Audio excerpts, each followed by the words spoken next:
I sat perfectly still as 12 hands went up into the air. My mother-in-law had just asked our entire extended family to vote on whether I should be permanently banned from the family. They all voted yes. I did not scream. I did not cry. I just looked at the lavish dining room around us, a room paid for by the very restaurant empire I secretly owned. Before I tell you how I legally evicted them from their own lives just 7 days later, let me know where you are watching from in the comments below. Hit that like button and subscribe if you have ever had to remind toxic in-laws exactly who holds the real power. I am Maya, 34 years old, and a corporate crisis manager based in Atlanta. I spend my days dismantling hostile takeovers, handling public relations disasters, and negotiating multi-million-dollar settlements. I am trained to remain absolutely calm when everything around me is burning to the ground. But nothing in my professional career could have prepared me for the emotional ambush waiting for me at the Caldwell family estate in Buckhead. It was Thanksgiving Day. The sprawling brick mansion was suffocatingly warm, filled with the rich scents of roasted turkey, collard greens, and candied yams. It had been exactly 2 years since my husband Marcus passed away in a tragic car accident. This was the first major holiday I had agreed to spend with his family since his funeral. I only came because I wanted to keep his memory alive for our young son, but sitting at that massive mahogany dining table, I quickly realized I had walked into a highly coordinated trap. The Caldwell family was basically royalty in our local community. They were the proud owners of Caldwell's Heritage, an upscale soul food restaurant chain that had been a staple in Atlanta for decades. My mother-in-law, Beatrice Caldwell, built her entire identity on being the powerful matriarch of that business and a highly respected pillar of her mega church. To the outside world, she was a devout, generous, and loving woman. But behind closed doors, Beatrice was a master manipulator who ruled her family through financial control and emotional intimidation. From the day Marcus brought me home, Beatrice made it clear I was an outsider. I did not come from their prestigious social circles. I wore tailored silk suits instead of extravagant church hats, and I prioritized my independent career over joining the family restaurant business. Marcus was her golden child, and she deeply resented that he chose a woman who refused to bow to her authority. When he died, the invisible thread tying me to her grace snapped entirely. The dinner had been tense from the start. I sat near the middle of the long table, quietly cutting my food while listening to the forced, superficial chatter. Beatrice sat at the head of the table wearing a burgundy silk dress, her signature pearl necklace gleaming under the crystal chandelier. She spent the first hour of the meal holding court, boasting to the extended family about her latest church donations and the supposed record-breaking profits of the restaurants. I knew the actual financial numbers of her business were a disaster, but I kept my mouth shut and focused on my plate. We had just finished the main course when the atmosphere in the room abruptly shifted. The low hum of conversation and the clinking of silverware suddenly felt incredibly heavy. Beatrice reached out with a manicured hand and picked up her silver fork. She tapped it sharply against her crystal wine glass. The sharp, ringing sound cut through the room like a siren. Everyone froze. The cheerful chatter of my aunts, uncles, and cousins died down instantly. Beatrice cleared her throat and stood up slowly, smoothing the front of her dress. Her eyes locked directly onto mine. The look she gave me was a chilling combination of absolute triumph and deep-seated disdain. "Family," she began, her voice projecting with the practiced cadence of a seasoned preacher. "Thanksgiving is a time for gratitude. It is a time to reflect on our blessings and thank the Lord for keeping us together. But it is also a time to protect the sanctity of our traditions." She paused, letting the silence stretch out, making sure every single eye in the room was fixed on her. I felt the hairs on the back of my neck stand up. My instincts as a crisis manager kicked in, warning me that a targeted attack was underway. Since my beloved son Marcus went to be with the Lord, the dynamic at this table has shifted drastically. Beatrice continued, her voice taking on a sorrowful, dramatic tone. "We have all tried our hardest to embrace his widow. We have extended grace. We have offered our prayers. But Maya has grown cold. She does not participate in our church fundraisers. She actively avoids our Sunday dinners. And quite frankly, her blatant disrespect for how this family operates is casting a dark, toxic cloud over our gatherings. I sat perfectly still, my face a carefully blank mask. I refused to give her the satisfaction of seeing me flinch. The audacity of her words was breathtaking. I had skipped her Sunday dinners because they always devolved into interrogations about my finances and unsolicited critiques of my parenting.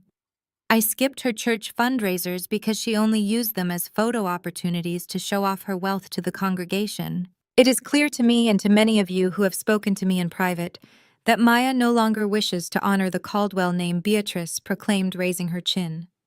She operates as if she is above us, as if the very family that welcomed her is now beneath her notice. We cannot allow this negative energy to poison our family legacy. We must protect our peace and preserve the joy of our household. She took a deep breath, her eyes flashing with pure malice. Therefore, for the emotional well-being of this family, I am calling for a formal family vote. I propose that Maya be officially and permanently excluded from all future Caldwell events, holidays, and family matters. The words hung in the warm, food-scented air. It was a direct public execution of my place in the family. I did not gasp. I did not defend myself. I did not beg for an explanation. I just looked around the table waiting to see who would be brave enough to speak up against this absolute madness. Instead of objections, I watched a horrific display of loyalty to the Caldwell wealth. One by one, hands began to go up into the air.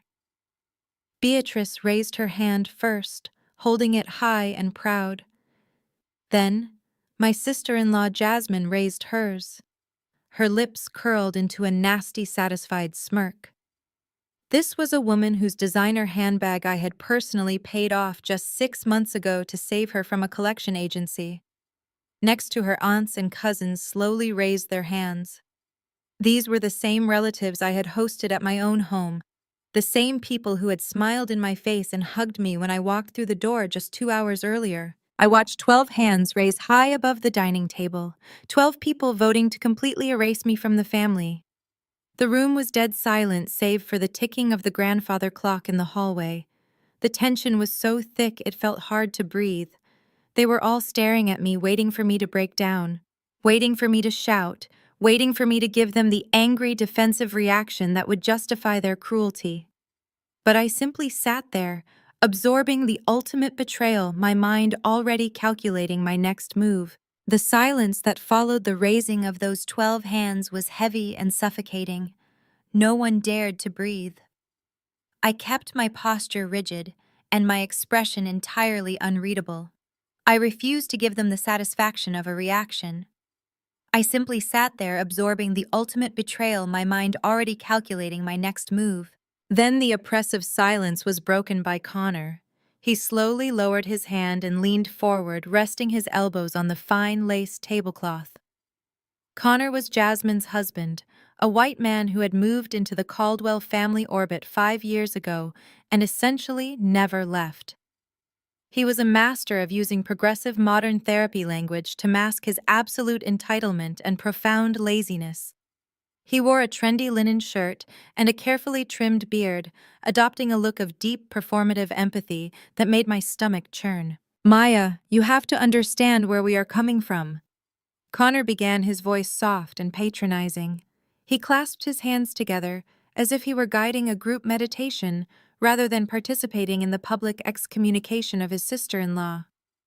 "We are all on a healing journey here. Losing Marcus was incredibly traumatizing for this entire family, and we have been trying to navigate that grief together. But your energy lately has just been incredibly toxic." I did not blink. I let him keep talking mentally, adding his words to the long list of debts this family was about to repay. "You have isolated yourself," he continued, shaking his head sadly. "You did not allow us to hold space for your mourning. Instead, you threw yourself into your career. We are really trying to cultivate a safe space for healing and generational wealth building within the Caldwell family. Your toxic independence is a trigger for us. It creates a hostile environment." You refuse to rely on the family structure and it makes everyone feel undervalued. We just need to protect our peace. Generational wealth building. The phrase almost made me laugh out loud. Connor had not held a steady job in 3 years. He spent his days pitching failed startup ideas while living rent-free in a townhouse owned by Beatrice.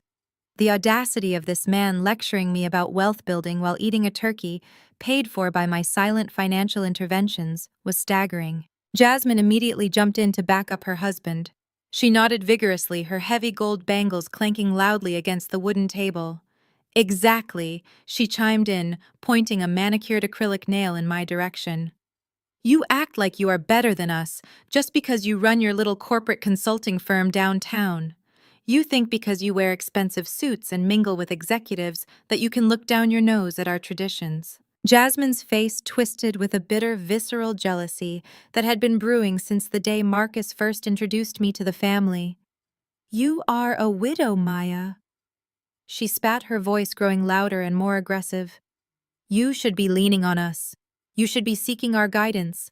Instead, you walk around acting like you run the world. You make everyone in this house uncomfortable because you refuse to play your part. You think you are untouchable, but you forget that you are only sitting at this table because my brother fell in love with you. Without Marcus, you are just a guest who overstayed her welcome. I stared at Jasmine. My expression remained stone cold, but inside a furious fire was beginning to burn. I stared at this woman who lived entirely for social media validation.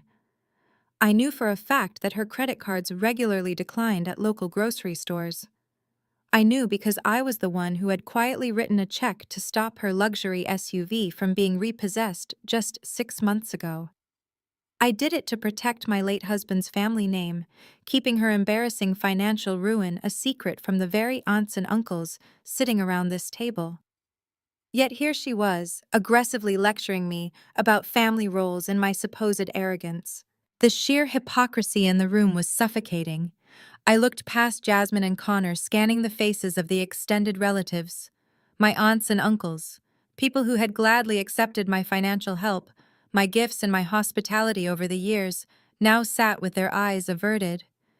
They stared at their plates, too cowardly to speak up against Beatrice, too comfortable in their complicity. They had traded their loyalty for Beatrice's approval, completely unaware that Beatrice's empire was a hollow shell. I was fully prepared to sit through the rest of this pathetic display in silence. I was prepared to let them finish their self-righteous speeches, gather my things, and quietly walk out the door. I had dealt with hostile boardrooms and ruthless corporate raiders. A dining table full of delusional narcissists was nothing I could not handle. But then a small trembling hand tugged urgently at the sleeve of my silk blazer. I turned my head and looked down at my son. Leo was 8 years old, a brilliant, sensitive boy who looked so much like his father that it sometimes made my heart ache.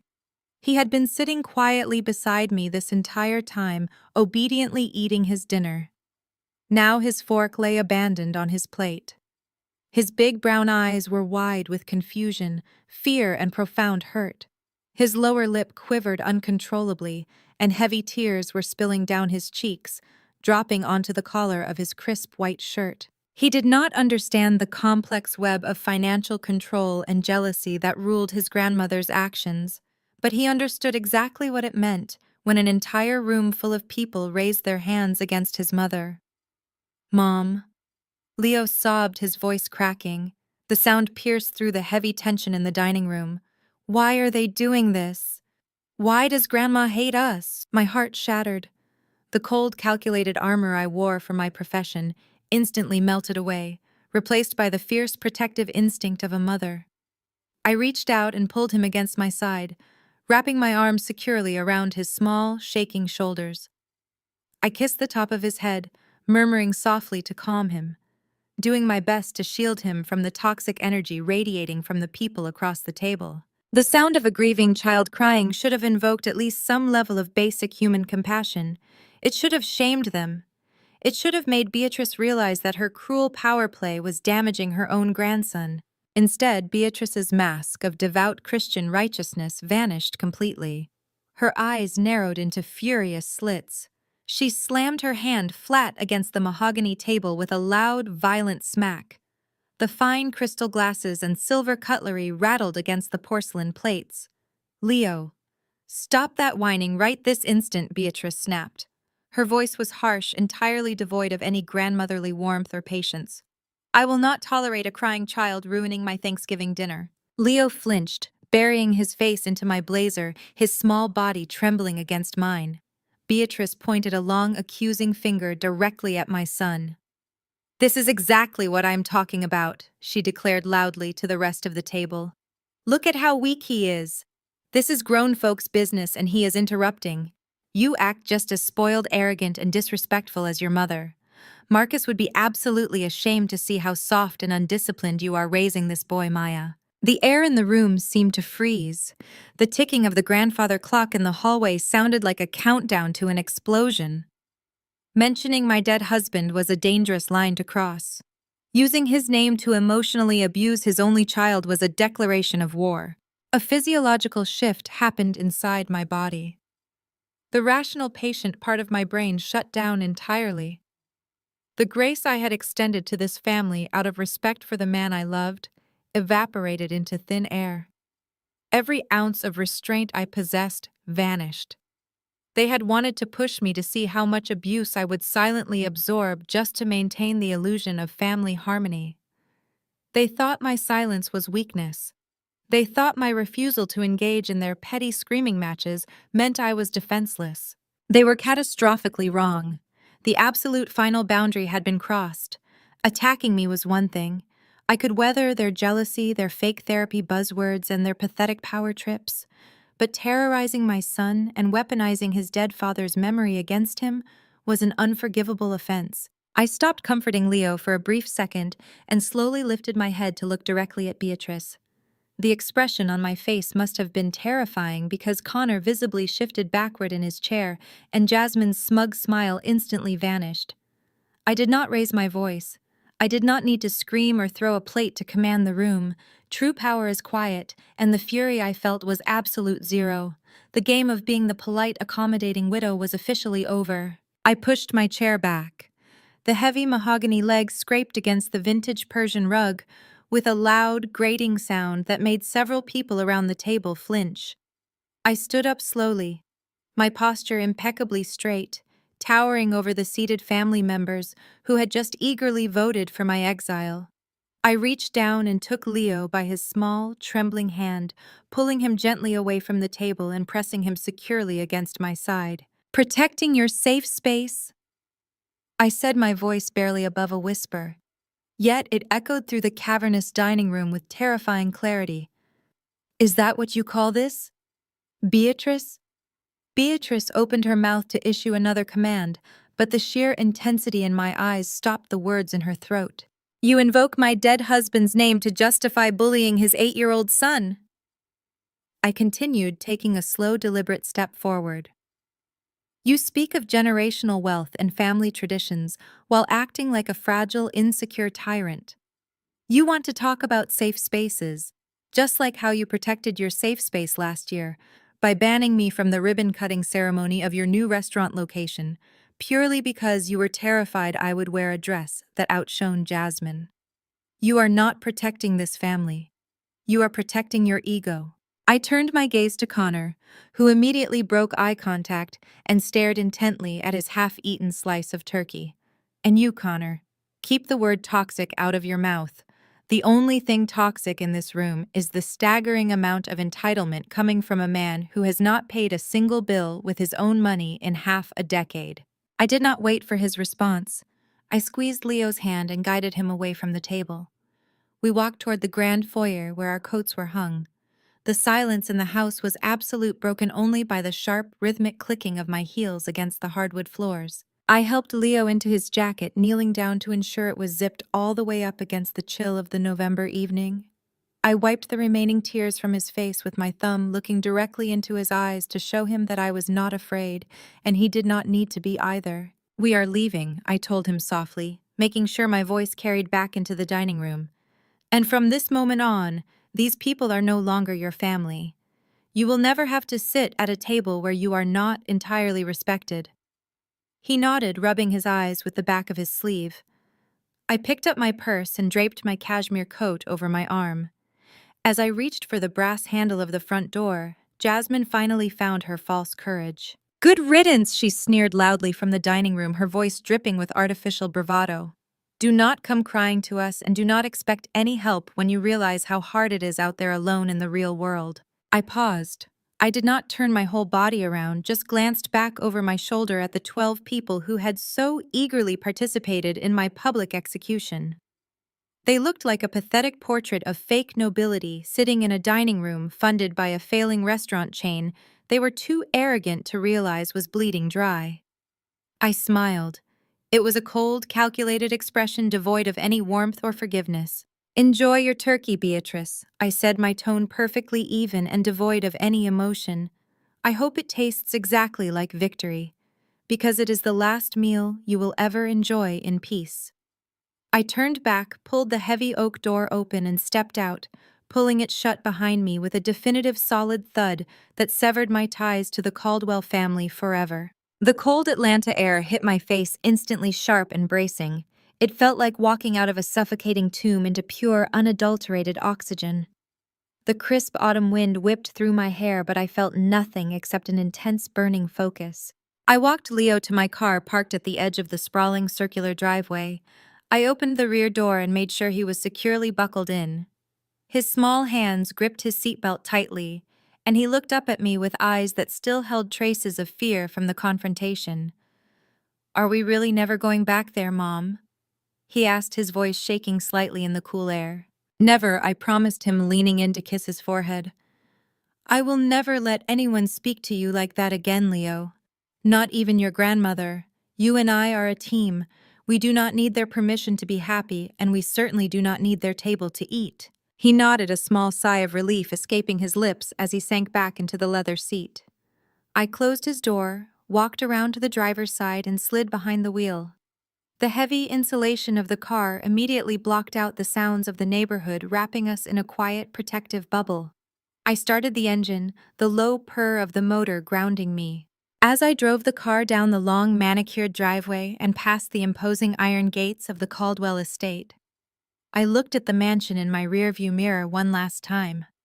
They thought they had won. They truly believed that by voting me out, they had successfully stripped me of my power, my voice, and my connection to Marcus. They thought I was just a grieving widow they could intimidate and discard whenever I became too independent for their liking. They had no idea that they had just handed me the exact justification I needed to absolutely ruin them. The drive back to our penthouse in Midtown was quiet and tension-filled. I kept the radio off, letting the rhythmic hum of the tires on the asphalt fill the silence inside the cabin. The city lights of Atlanta blurred past the windows in streaks of gold and red. In the rearview mirror, I watched Leo slowly relax his breathing, evening out, as the traumatic events of the evening began to fade into the safety of our car. I reached back and rested my hand on his knee, offering a silent reassurance that I was there. I was strong, and I was in complete control. My mind, however, was operating at 1,000 miles a minute. The lingering grief that had anchored me to the Caldwell family for the past 2 years had been entirely burned away. It was instantly replaced by the clinical, razor-sharp mindset of a corporate crisis manager. They wanted to protect their generational wealth. They wanted to protect their heritage. They wanted to exert dominance over the one person who actually held the keys to their entire kingdom. I pulled the car into the secure underground parking garage of our building. I shifted the gear into park, but left the engine running for just a moment. I looked at Leo, who was already half asleep in the back seat, exhausted from the emotional toll of the evening. I leaned back against the headrest, the adrenaline finally settling into a cold, hard resolve. I reached into my purse and pulled out my phone. The screen illuminated my face in the dim light of the parking garage. I bypassed the dozens of missed messages and notifications from friends wishing me a happy holiday. Instead, I opened my encrypted messaging app and scrolled down to the contact for my lead attorney, a brilliant cutthroat woman named Valerie, who handled all of my most sensitive corporate acquisitions. I tapped the screen, my thumbs moving with absolute precision. There was no hesitation, no second guessing, and absolutely no mercy left in my heart. I typed a single decisive directive. Initiate the Phoenix Protocol. It is time to collect. I hit send, locked the screen, and stepped out of the car, fully prepared to watch the Caldwell empire burn to the ground. I carried a sleeping Leo from the parking garage up to our penthouse. The quiet hum of the private elevator was a stark contrast to the screaming chaos we had just left behind at the estate. Inside, the floor-to-ceiling windows showcased the glittering Atlanta skyline, a sprawling grid of power and money that operated on logic, contracts, and leverage. I laid Leo in his bed, pulled the heavy duvet up to his chin, and stood in the doorway watching him breathe. He was safe here. They would never touch him or his peace of mind again. The next morning arrived with the sharp, buzzing vibration of my phone against the marble surface of the kitchen island. It was barely 7 o'clock. I poured myself a cup of black coffee, wrapped my silk robe tighter around my shoulders, and picked up the device. The screen was completely choked with notifications. There were dozens of missed calls from extended family members, frantic text messages from mutual acquaintances in the local church community, and urgent links forwarded by the media monitoring team at my firm. I bypassed the noise and tapped the first link sent by my assistant. It opened directly to a live broadcast recording on social media. There was Jasmine broadcasting to her 50,000 followers. She was sitting in the Caldwell's sunroom, wearing an oversized cozy sweater with her hair pulled into a messy bun. She wore absolutely no makeup.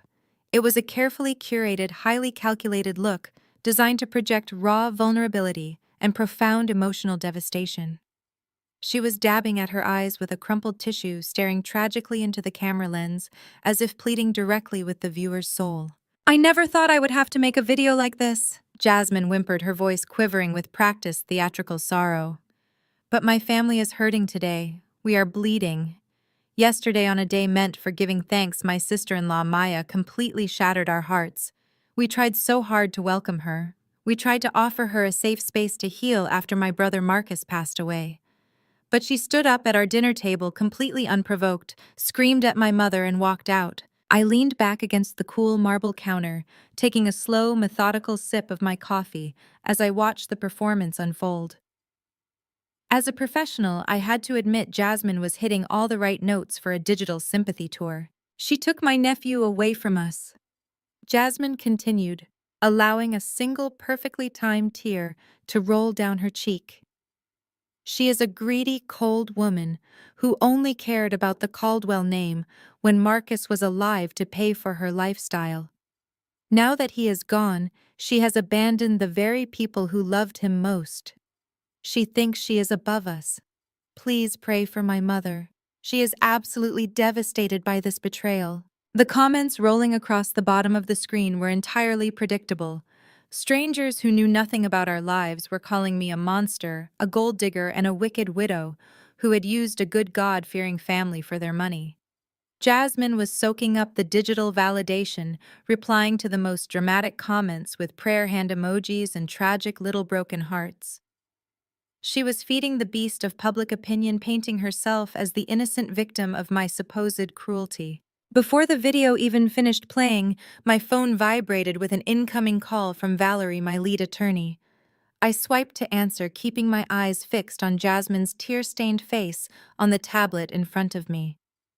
"Tell me you are watching this absolute train wreck," Valerie said, her voice crisp, sharp, and entirely devoid of panic. "I am watching," I replied calmly. "She is putting on quite a show. I am almost impressed by the lack of makeup. It really sells the victim narrative to her followers." "Well, it gets worse," Valerie noted, the sound of her clicking a keyboard echoing through the speaker. "Beatrice did not just sit back and let Jasmine do all the talking. I just got an alert from our legal monitoring software. Your mother-in-law submitted an expedited filing to the state registry this morning. She officially removed your name from the Marcus Caldwell Memorial Scholarship Fund." That piece of information landed like a physical blow to my chest. The scholarship fund was not just a charity. It was a project Marcus and I had dreamed up together before he died, designed to help underprivileged youth in Atlanta attend college. It was a piece of his heart, and I had personally funded the initial endowment of $200,000 to get it off the ground. Beatrice erasing my name from it was not just a petty slight. It was a deliberate, malicious attempt to erase my history with the man I loved and claim my financial contribution as her own charitable work. She appointed Connor as the new co-director of the fund. Valerie added her tone, sharpening with professional disgust. Connor, a man who cannot even balance his own personal checking account, is now managing a charity endowment. I closed my eyes, taking a slow, deep breath. The anger surged inside me, hot and violent, demanding that I strike back immediately. My primal instinct was to draft a scathing press release. I wanted to post the bank receipts proving I had paid off Jasmine's luxury car. I wanted to expose Connor's massive gambling debts to the entire board of directors at Beatrice's megachurch. I wanted to burn their public image to ash by the end of the business day. But I am a crisis manager. I handle catastrophic public relations disasters from massive corporations. I know exactly how this game is played, and I know the fatal mistake that rookies make when they are under attack. Reacting out of emotion is how you lose your leverage. Do we issue a cease and desist? Valerie asked clearly, anticipating my usual aggressive legal tactics. I can have a gag order drafted and served to Jasmine by noon. We can hit Beatrice with an emergency injunction regarding the scholarship fund by the end of the day. We can shut this whole circus down. No, I answered, my voice incredibly steady as my professional armor locked firmly into place. We do absolutely nothing. Valerie paused on the other end of the line. Nothing. Maya, they are dragging your name through the mud in front of the entire city. Jasmine's video already has 20,000 views and counting. The church community is eating this up. If you do not control the narrative now, the damage to your personal reputation could be severe. Let them eat, I said. I walked over to the floor-to-ceiling windows, looking down at the morning traffic winding through the streets of Atlanta.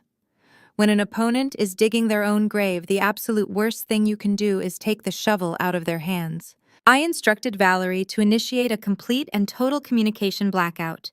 There would be no press releases, no legal threats, no angry text messages to the family group chat. I even deleted my own social media applications from my phone to remove any temptation to look or respond. Let Jasmine scream into the digital void. Let Beatrice think she had won the public relations war. Let Connor sit back in his borrowed house and truly believe he was now a legitimate executive of a charitable fund. They want a reaction. Valerie, I explained, watching the morning sunlight glint off the glass skyscrapers surrounding my building. They want me to look angry, erratic, and defensive.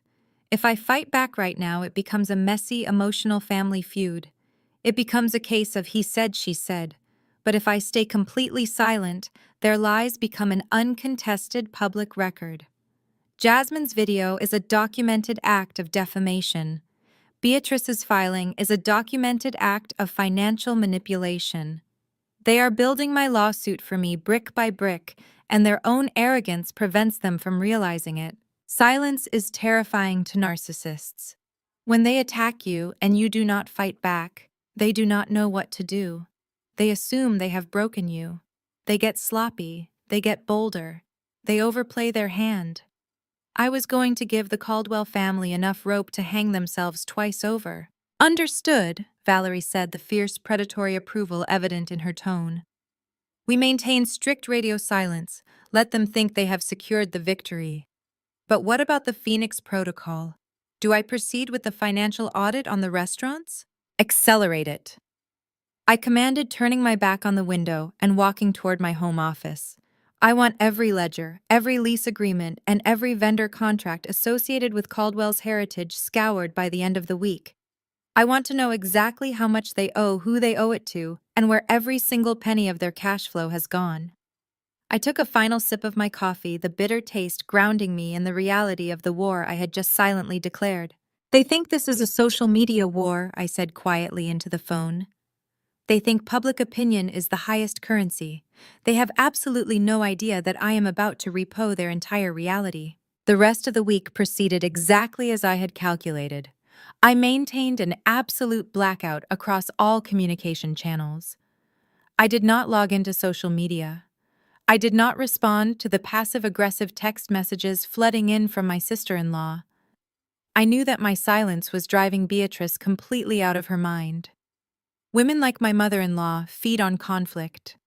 They view every argument as a stage where they can play the victim or the righteous matriarch. By refusing to step onto her stage, I was starving her of the attention she desperately craved.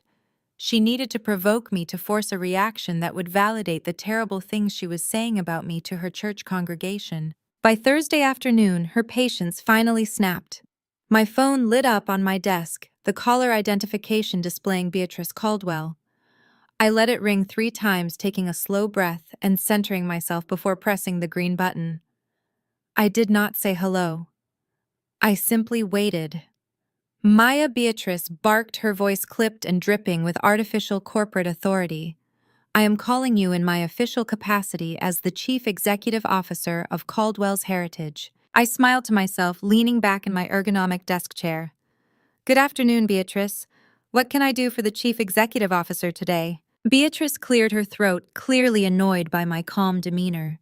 Since you have made the unfortunate decision to turn your back on this family and our traditions, the Board of Directors has been reviewing our corporate assets.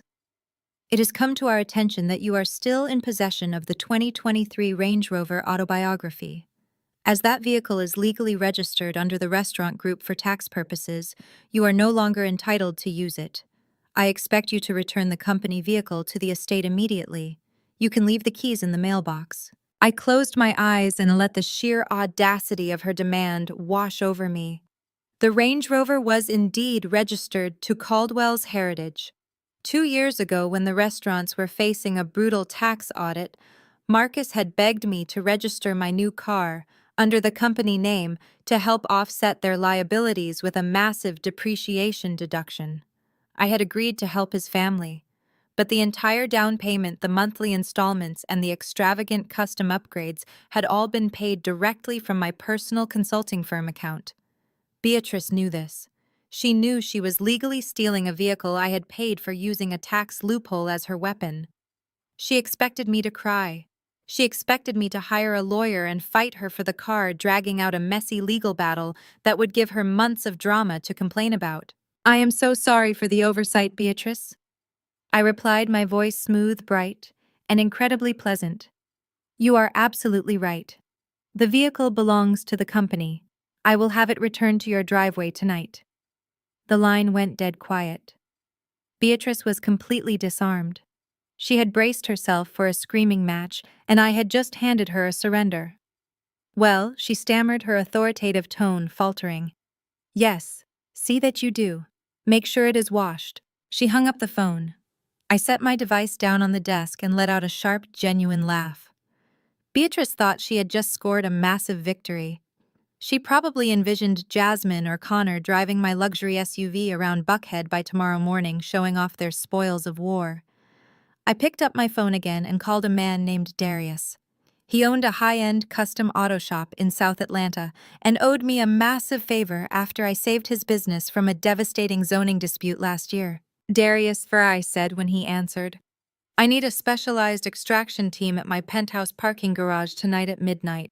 Bring a flatbed tow truck, heavy-duty power tools, and 4 solid concrete cinder blocks. At exactly midnight, Darius and 2 of his mechanics pulled into the private underground garage of my building.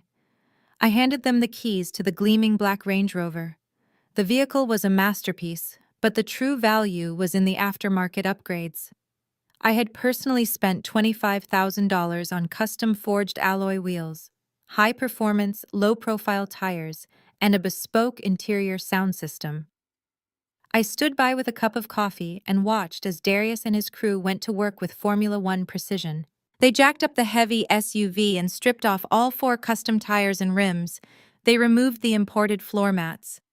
I even had them carefully uninstall the upgraded sound system interface that I had purchased out of pocket, leaving only the gaping factory standard wires hanging from the dashboard.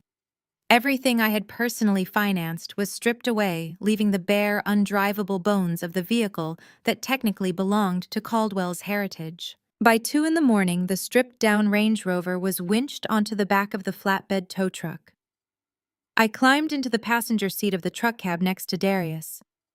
We drove through the quiet, sleeping streets of Atlanta, heading straight for the wealthy, highly secure neighborhood of Buckhead. The Caldwell estate was protected by an iron security gate, but I still had the master pass code. I punched in the numbers, and the heavy iron doors swung open. Darius backed the massive diesel truck up the long, manicured driveway, the reversing alarm echoing loudly in the dead of night. We stopped directly in front of Beatrice's grand front doors, right beside her pristine rose bushes and her beloved water fountain. With a loud hydraulic hiss, the flatbed tilted backward. The heavy steel chains unspooled and the Range Rover slid down the ramp.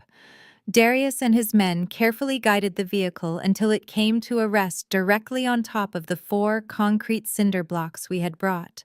The metal undercarriage groaned as it settled onto the rough gray blocks. It looked like a salvaged wreck abandoned in a scrapyard, sitting right in the middle of a multi-million-dollar estate driveway. I stepped out of the truck into the cool night air. I walked up to the windshield of the crippled vehicle. From my coat pocket, I pulled out a heavy piece of cream-colored cardstock. I had written a message in beautiful, sweeping calligraphy. I slipped the thick envelope firmly beneath the windshield wiper. The note read, "Company car returned." Tires were paid for by me. I climbed back into the tow truck, and we drove away into the night, leaving the front gates wide open behind us. I was back in my penthouse sitting in my kitchen and sipping a fresh espresso when the sun finally rose over the city. At exactly 7 in the morning, my phone screen illuminated. It was a call from Connor. I watched it ring until it went to voicemail. 10 seconds later, a call came through from Jasmine, then another from Connor. Then 3 back-to-back calls from Beatrice herself. I did not answer a single one. I simply sat at my kitchen island imagining the absolute chaos unfolding miles away. I pictured Beatrice dressed in her silk morning robe stepping out of her grand front doors to pick up the morning newspaper. I pictured the sheer, breathless horror on her face when she saw a $100,000 luxury SUV sitting on concrete cinder blocks in her elegant driveway for all her wealthy, judgmental neighbors to see. I imagined Connor coming out to inspect the damage, realizing the car he probably intended to claim as his own CFO company vehicle was completely undrivable and stripped of its most valuable components. They wanted to play corporate games. They wanted to use legal technicalities to strip me of my assets and humiliate me. But they were amateurs playing against a seasoned professional. I had followed Beatrice's instructions to the exact letter of the law. I had returned the company property. I just made sure to keep exactly what was mine. My phone buzzed again, this time with a frantic, furious text message from Beatrice. It was a long paragraph demanding I pay for new tires, threatening to call the police, and calling me an unhinged lunatic. I read the message, smiled, and swiped it away. Let them call the police. I had every receipt and bank statement proving my ownership of the removed parts. The authorities would call it a civil matter and leave them standing in their driveway looking like fools. This was just the appetizer. The Caldwell family thought they were dealing with a heartbroken widow throwing a tantrum over a car. They had no idea that while they were busy screaming at a vehicle on cinder blocks, my legal team was quietly preparing to detonate the entire foundation of their financial existence. The real war had not even started yet. At 10 in the morning, I walked into the glass-walled conference room of Sterling & Vance, the most ruthless corporate law firm in Atlanta. Valerie was already waiting at the head of a massive mahogany table. She wore a tailored emerald green suit, her natural hair styled in an immaculate crown. Valerie was a legal predator who did not lose cases, and she was the exact weapon I needed. She looked up from her tablet as I took a seat, sliding a thick, leather-bound portfolio toward me. I saw the photos of the Range Rover. Valerie said, a razor-sharp smile touching the corners of her mouth. "A bold move, Maya. But we have much bigger fish to fry today. Are you ready to look at the real numbers?" I nodded, opening the portfolio. Inside lay the commercial lease agreements for Caldwell's Heritage. The family prided themselves on their 3 prime restaurant locations across Atlanta. To the public, those locations were the crown jewels of Beatrice's empire. What the public did not know, and what Beatrice had conveniently chosen to ignore in her arrogance, was who actually owned the ground those restaurants stood on. 3 years ago, before Marcus died, the family business was quietly drowning.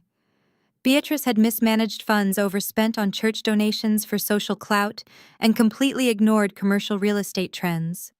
Their previous landlord was preparing to evict them from all 3 locations. Marcus had come to me devastated, begging for a solution to save his mother's legacy. I had the capital from my consulting firm, but I knew Beatrice's pride would never allow her to accept a financial bailout from the daughter-in-law she deemed an unworthy outsider. So I created a blind corporate entity named Apex Properties. Apex swooped in, purchased all 3 commercial lots in cash, and became their new landlord. Beatrice spent years bragging to her friends about how she had negotiated a brilliant deal with a massive real estate conglomerate. She never knew the conglomerate was just me sitting at my laptop in our penthouse, quietly keeping her business from going under. Valerie tapped a manicured fingernail against the top document. "They signed the renewal yesterday," she stated, her voice brimming with professional satisfaction. Connor actually facilitated the signing, acting in his new self-appointed capacity as Chief Financial Officer. He is even more incompetent than we anticipated. He did not have external counsel review the terms. I asked, tracing the wet ink of Connor's signature at the bottom of the page. "Not a single lawyer," Valerie confirmed, leaning forward. "He assumed it was a standard extension. He blindly signed a 10-year commercial lease renewal with a 30% immediate rent hike. He wanted to look like a decisive executive for Beatrice, so he rushed the paperwork. But more importantly, he signed off on the accelerated default clause." Valerie pulled up a secondary financial report on the large monitor behind her. According to the original agreement established when Apex Properties bought the lots, Caldwell's Heritage was required to complete $500,000 in infrastructure and safety upgrades by the end of this fiscal year. They have not completed a single upgrade. They have not even pulled the city permits. Under the new accelerated default clause, Connor, just authorized Apex Properties, has the right to demand that entire $500,000 sum immediately. I kept my eyes fixed on the screen as Valerie delivered the killing blow. "If they cannot pay the full amount within 7 days, we have the legal authority to terminate the lease, seize all physical assets inside the buildings to cover the debt, and lock the doors permanently." I leaned back in the plush leather chair, letting the magnitude of their stupidity wash over me. Connor had just handed me the keys to their entire kingdom because he wanted to play corporate executive without doing the actual work. Beatrice had authorized it because she trusted a white man using business buzzwords over the financial reality of her own failing enterprise. They had voted me out of the family, completely unaware that I literally owned the foundation their family stood on. "They are already bleeding cash," I noted, looking at the banking summaries Valerie had pulled. "There is no way they have $500,000 in liquid assets. They cannot even afford Jasmine's credit card minimums." "They are completely underwater," Valerie agreed, closing the portfolio with a decisive snap. "The moment we issue the demand letter, the clock starts. They will panic. They will try to secure emergency loans, but their credit is leveraged to the absolute limit. When that fails, they will default." I looked out the window at the Atlanta skyline. The Caldwells thought they could discard me like trash. They thought they could erase my son from their legacy. They had vastly underestimated the woman sitting at their Thanksgiving table. "Draft the demand letter, Valerie," I said, my voice echoing with absolute finality. "Send it by secure courier directly to the flagship restaurant. Let them see exactly what happens when they disturb my peace." I stepped out of the air-conditioned lobby of Sterling and Vance and into the crisp, bright Atlanta afternoon. The city around me buzzed with the relentless energy of commerce and ambition. For the first time since Marcus passed away, the heavy, suffocating weight of grief that usually anchored my chest had completely vanished. It was replaced by a sharp, vibrating sense of purpose. I walked toward my waiting car, my mind already running through the logistical timeline of the impending corporate slaughter I had just authorized. Before my hand even touched the door handle of my vehicle, my phone vibrated in the pocket of my silk trousers. I slid into the quiet leather interior of the back seat, instructing my driver to head back to the penthouse. I pulled out my phone and unlocked the screen. It was a string of messages from Connor. The audacity of this man truly knew no bounds. Less than 48 hours ago, he had sat at a Thanksgiving table and weaponized therapy buzzwords to publicly excommunicate me from the family. Now he was texting me as if we were friendly colleagues navigating a minor corporate transition. I opened the message thread. The first text was a photograph of a sleek, newly printed business card resting on a polished oak desk. The card read, Connor Bradley, Chief Financial Officer, Caldwell's Heritage Restaurant Group. The second message was a block of text dripping with his signature brand of condescending fake progressivism. Maya, I hope you are taking the time you need to find your peace. The message began. I wanted to personally reach out and share some exciting news. Beatrice and the board have officially appointed me as the Chief Financial Officer of the restaurant group. It is a massive responsibility, but I am ready to guide this family into a new era of prosperity, mindful growth, and generational stability. I read the words with a cold, detached amusement. The board he was referring to consisted solely of Beatrice and Jasmine. They had effectively promoted a man who could not successfully manage a suburban lemonade stand to oversee a multi-million-dollar restaurant chain that was currently hemorrhaging cash. A third message popped up accompanied by a PDF attachment. In light of your decision to step away from the family ecosystem, Connor wrote, we need to clean up some administrative loose ends for tax purposes. Attached is a standard relinquishment form for the 3% equity share Marcus left you in the operational holding company. It is a minor administrative detail, but it will help me streamline our corporate tax structure moving forward. Please print, sign, and return this by Monday morning. We all agree it is best to have a clean, healthy break so the family can truly begin to heal. I stared at the screen, letting the sheer blinding hubris of his demand wash over me. He was actually asking me to voluntarily forfeit the very last legal thread tying me to my late husband's operating business. He assumed I was too emotionally exhausted from the Thanksgiving ambush to fight for a measly 3%. He truly believed that his brand new self-appointed title gave him absolute leverage over me. He thought putting Chief Financial Officer in his email signature somehow made him untouchable. He had absolutely no idea that as his anonymous landlord, I already owned the entire chessboard. A weaker woman might have fired back a furious paragraph. A less experienced professional might have pointed out that his new title was completely worthless because the company he was so proud to manage was technically insolvent. But I did not type a paragraph. I did not justify my existence or defend my assets. I tapped the screen, keeping my response surgically precise, designed to inflict maximum psychological discomfort. I knew exactly what was sitting inside the heavy steel floor safe in the back office of the Caldwell's Heritage flagship location. Marcus had installed that safe years ago. It held the daily cash deposits, the emergency operating funds, and the sensitive corporate documents.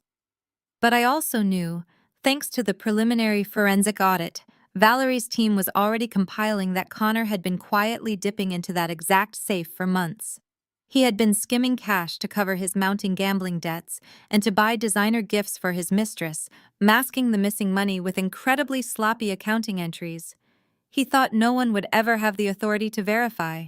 I also knew that the disastrous 10-year lease extension he had just blindly signed was sitting right on top of those fabricated ledgers inside that very same safe.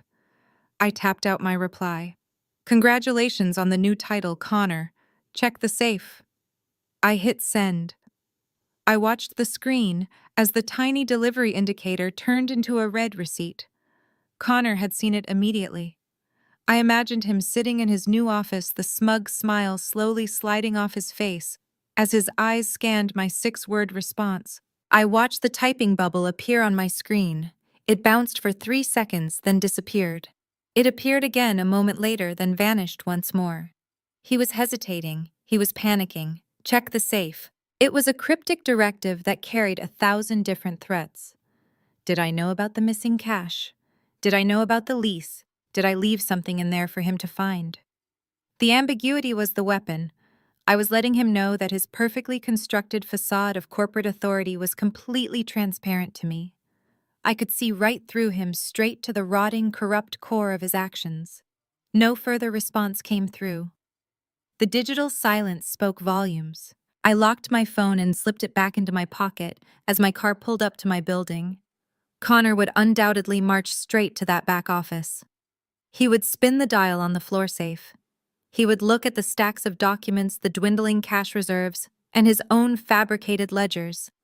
He would try to convince himself that my text was just the bitter, dramatic rambling of a defeated widow. He would run back to Beatrice and Jasmine, assuring them that he had everything under control and that I was just lashing out because I was jealous of his new promotion. They would probably pop an expensive bottle of champagne tonight to celebrate his new title.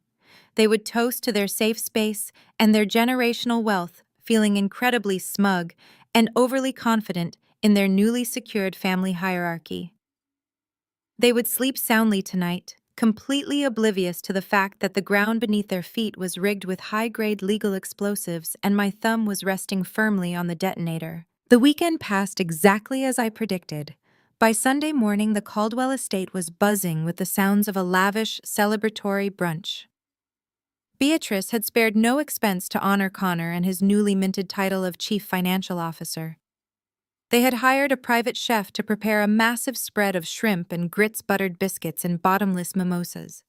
The dining room, the very same room where they had voted to banish me just over a week ago, was packed with the same aunts, uncles, and church friends who had watched my public execution in silence. I made sure my courier arrived right at the peak of their celebration. Jasmine was likely holding court near the mimosa bar, loudly praising her husband's business acumen to anyone who would listen.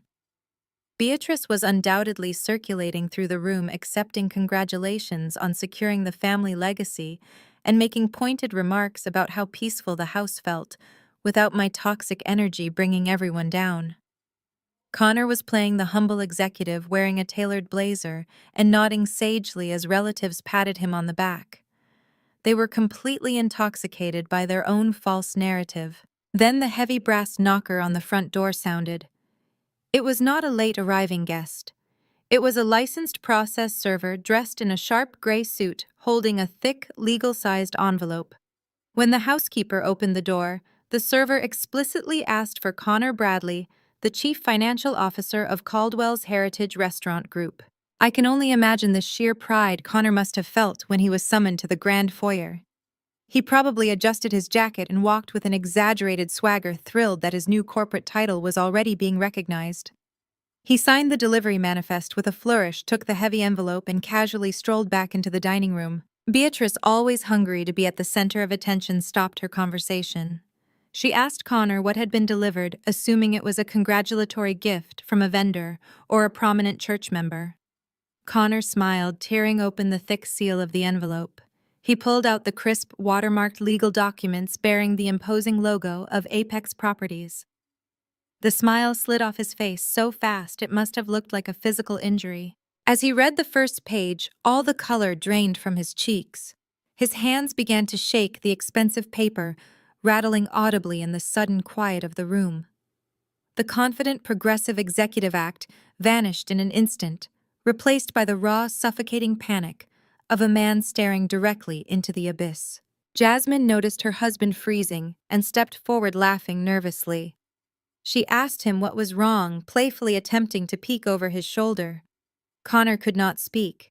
His throat worked silently, but no words came out. Beatrice lost her patience. She marched across the Persian rug, snatched the documents right out of his trembling hands, and adjusted her reading glasses to look at the letter herself. It was a formal notice of accelerated default and demand for payment. The legal language was dense, but the ultimate message was violently clear. The letter explicitly outlined that Caldwell's Heritage was in severe violation of their commercial lease agreement. The mandatory infrastructure and safety upgrades required by the contract Connor had blindly signed just days prior had been completely ignored. The cost of those upgrades was $500,000. The next paragraph delivered the fatal blow. Apex Properties was demanding the full $500,000 to be deposited into an escrow account within exactly 7 calendar days. If the funds were not received by the deadline, Apex Properties would exercise its legal right to immediately terminate the commercial lease for all 3 restaurant locations. Furthermore, the landlord would seize all physical assets inside the buildings, including the commercial kitchen equipment, the furniture, and the inventory, to cover the outstanding debt. The locks on all three Caldwell's Heritage restaurants would be changed at midnight on the seventh day. Beatrice dropped the papers onto the dining table as if they had caught fire. The entire room descended into absolute chaos. The clinking of mimosa glasses stopped. The private chef paused in the kitchen. Relatives stared in shock as Beatrice grabbed the edge of the table to steady herself, her breath coming in shallow, frantic gasps. $500,000. It was a staggering, impossible number for a restaurant chain that was barely scraping by to meet its weekly payroll.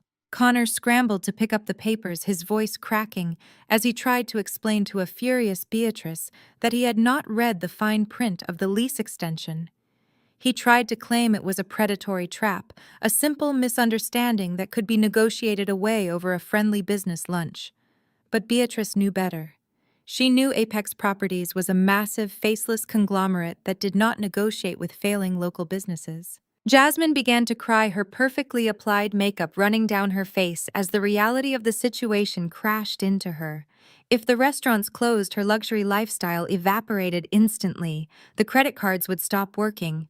The social status she wielded like a weapon in her church circles would turn into profound public humiliation. Beatrice turned her wrath on Connor, screaming at him in front of the entire family. She demanded to know how he could have signed such a lethal document without having a lawyer review it first. Connor, true to his cowardly nature, immediately tried to deflect the blame. He stuttered out weak excuses, claiming he was just trying to secure the locations quickly to protect the family from rising market rates. He threw therapy buzzwords around, asking Beatrice to regulate her emotions and process this hurdle together as a team. But there was no therapy language that could fix $500,000 in immediate debt. They had precisely 1 week to find money that simply did not exist. Their credit was maxed out. Their assets were leveraged. No bank in the state of Georgia would approve a high-risk commercial loan of that magnitude for a struggling restaurant group in just 7 days. They were trapped in a burning building, and they had locked the doors themselves. Sitting in my penthouse across the city, I checked the tracking notification on my phone. Delivered and signed for by Connor Bradley at 11:14 in the morning. I set the phone down and took a slow, deeply satisfying bite of my own breakfast. The countdown had officially begun. They had exactly 168 hours to watch everything they cared about turn to dust. The screaming in the Caldwell dining room had reached a fever pitch, bouncing off the vaulted ceilings and rattling the fine china. Connor was desperately trying to talk his way out of the $500,000 disaster, waving his hands and using every conflict resolution phrase he could muster to calm Beatrice down. He pleaded for a moment to breathe, begging the family to form a united front against this aggressive corporate landlord. He was right in the middle of a sentence about leaning into their collective resilience when a sharp, distinct chime cut through the chaos. The sound came from Beatrice's personal tablet, which rested on the sideboard near the mimosa station.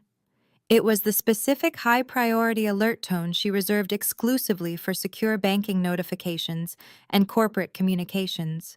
Beatrice stopped yelling. She marched over to the sideboard, her chest heaving with exertion, and snatched up the device. She swiped the screen to unlock it, fully expecting another automated alert about their overdrawn accounts. Instead, she found an anonymous, highly encrypted email waiting in her primary inbox. The subject line was written in stark clinical text: Caldwell's Heritage Restaurant Group Forensic Audit. Executive Summary enclosed. She tapped the attachment. A pristine, meticulously organized PDF document filled the screen. There was no preamble, no greeting, and no signature. It was simply 20 pages of undeniable hard data. Beatrice adjusted her reading glasses, her eyes scanning the first paragraph. As she read the bolded executive summary, the remaining color drained from her face. Her hands began to tremble so violently that she had to set the tablet down flat on the marble surface just to keep the words steady. The audit bypassed the devastating commercial lease entirely and focused squarely on the internal cash flow of the restaurants over the past 18 months. The numbers were devastatingly clear. Someone had been systematically siphoning money from the operating accounts. The total amount extracted was exactly $150,000. Beatrice's eyes darted down the page to the methodology section. The thief had not been particularly clever. They had used fake vendor invoices for kitchen repairs that never happened, inflated the cost of weekly inventory orders, and quietly skimmed thick stacks of cash directly from the heavy steel floor safe in the back office of the flagship location. The same safe Maya had mockingly told Connor to check just days ago. But the audit did not just stop at how the money was stolen. It detailed exactly where every single stolen dollar had gone. Beatrice began to read the expenditures out loud, her voice dropping into a dangerous, lethal register that paralyzed everyone in the room. She read the routing numbers linking the restaurant's accounts directly to high-stakes offshore betting networks. She read the transaction histories for thousands of dollars lost on digital poker tables and sports books. Connor took a step backward, his face turning the color of ash. He bumped into the edge of the dining table, sending a crystal glass shattering to the floor. Beatrice did not stop reading. She scrolled to the next page, her voice rising in pitch and volume. She read off the credit card receipts for weekend stays at luxury boutique hotels in Midtown Atlanta. She read the monthly lease payments for a high-rise condominium entirely disconnected from the Caldwell family estate. Finally, she read the itemized receipts from high-end jewelers and designer boutiques, diamond tennis bracelets, red-soled heels, custom imported handbags. Jasmine stood frozen on the other side of the room. She looked down at her own wrists, devoid of any new diamonds. She looked at her own shoes. None of those luxury purchases had ever made it into her closet. The realization hit her with the force of a freight train. The money was not just going to cover Connor's crippling gambling addiction. It was funding a fully separate, highly expensive life for a mistress. The perfectly curated sanctuary of the Caldwell home imploded. Jasmine let out a piercing, visceral shriek that echoed off the walls. She lunged across the dining room, her hands formed into claws, launching herself directly at her husband. The pristine, celebratory brunch turned into an immediate physical altercation. Aunts and uncles shouted in shock, rushing forward to pull a screaming, thrashing Jasmine off of the man she had just proudly defended to the entire world. Connor scrambled backward, tripping over overturned chairs and pleading for his life. He looked like a cornered rat. His progressive, sensitive facade was completely obliterated. He tried to stammer out a defense, claiming the email was a malicious cyber attack, a targeted framing job designed to tear the family apart. He pointed a trembling finger at the tablet and shrieked that Maya must have fabricated the entire document as revenge. But Beatrice was not a fool when it came to reading bank statements. She looked at the timestamps, the routing numbers, and the specific dates of the cash withdrawals.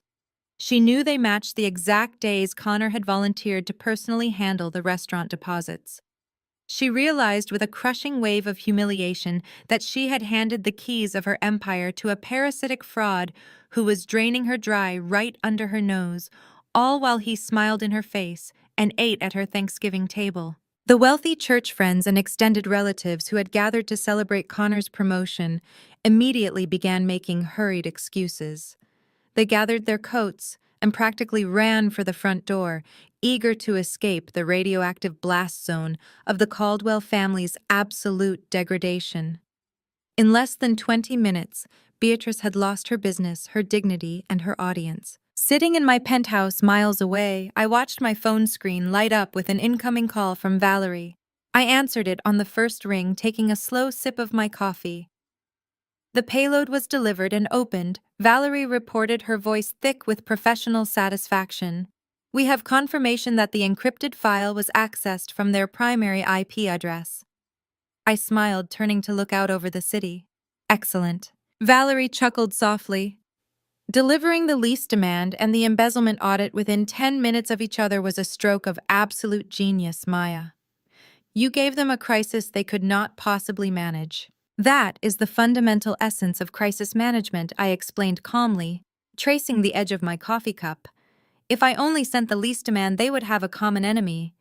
Beatrice, Jasmine, and Connor would have united their panic and pooled whatever pathetic resources they had left to try and fight Apex Properties. They would have formed a trauma bond over being victimized by a ruthless corporate landlord.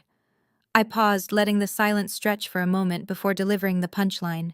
But by dropping the audit right on top of the eviction notice, I eliminated their ability to unite. I destroyed their trust in each other. Right now, Beatrice cannot focus on saving her restaurants because she is too busy realizing her trusted son-in-law has been stealing from her. Jasmine cannot focus on her social standing because she is too busy dealing with the public humiliation of a broke, cheating husband. I did not just burn their house down. I threw a grenade into the living room and locked the doors from the outside. Divide and conquer Valerie. They are too busy tearing each other apart to even think about coming after me. Valerie agreed, her tone shifting back to strict business. The clock is ticking on the $500,000.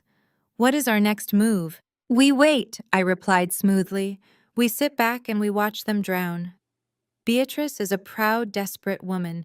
Once the initial shock wears off, she will realize she has absolutely no one left to turn to. Connor is a liability, and Jasmine is useless in a financial crisis.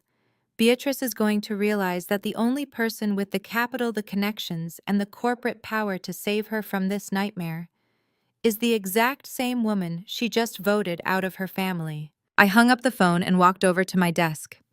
I opened my calendar and cleared my schedule for the rest of the week. The Caldwells had wanted to protect their peace.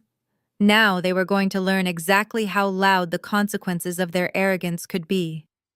Beatrice was going to call me. She was going to beg, and I was going to make sure she felt every single ounce of the humiliation she had tried to force onto my son. The highly anticipated phone call did not come on Monday. It took exactly 48 hours for the reality of their situation to completely shatter Beatrice Caldwell's massive ego. By Tuesday morning, the walls of her Buckhead estate must have felt like a shrinking prison cell. She had undoubtedly exhausted every possible avenue. She had probably called every wealthy contact in her church congregation, every local bank manager she had ever invited to a charity gala, and every shady private lender willing to return her desperate voicemails. None of them were going to hand over $500,000 to a restaurant chain that was publicly bleeding cash and internally managed by an embezzling fraud. I was sitting in the sunroom of my penthouse when my private mobile manicurist, a meticulous woman named Sarah, finished applying the base coat to my nails. The morning sunlight was streaming through the floor-to-ceiling glass, warming the room. That was when my phone, resting flat on the glass coffee table, vibrated. The screen illuminated with a custom contact photo I had assigned years ago. It was a picture of Beatrice standing at a pulpit wearing a massive, ostentatious feathered hat, looking down at the congregation with absolute moral superiority. I instructed Sarah to pause for a moment. I reached out with a steady hand, tapped the green button, and placed the phone on speaker. I leaned back into the plush velvet of my armchair, entirely relaxed. Maya, sweetheart. The voice that came through the speaker was a masterclass in psychological manipulation. It was soft, dripping with a sickeningly sweet, artificial maternal warmth. There was no trace of the woman who had violently slammed her hand on a mahogany dining table just days prior. There was no hint of the tyrant who had screamed at my crying 8-year-old son.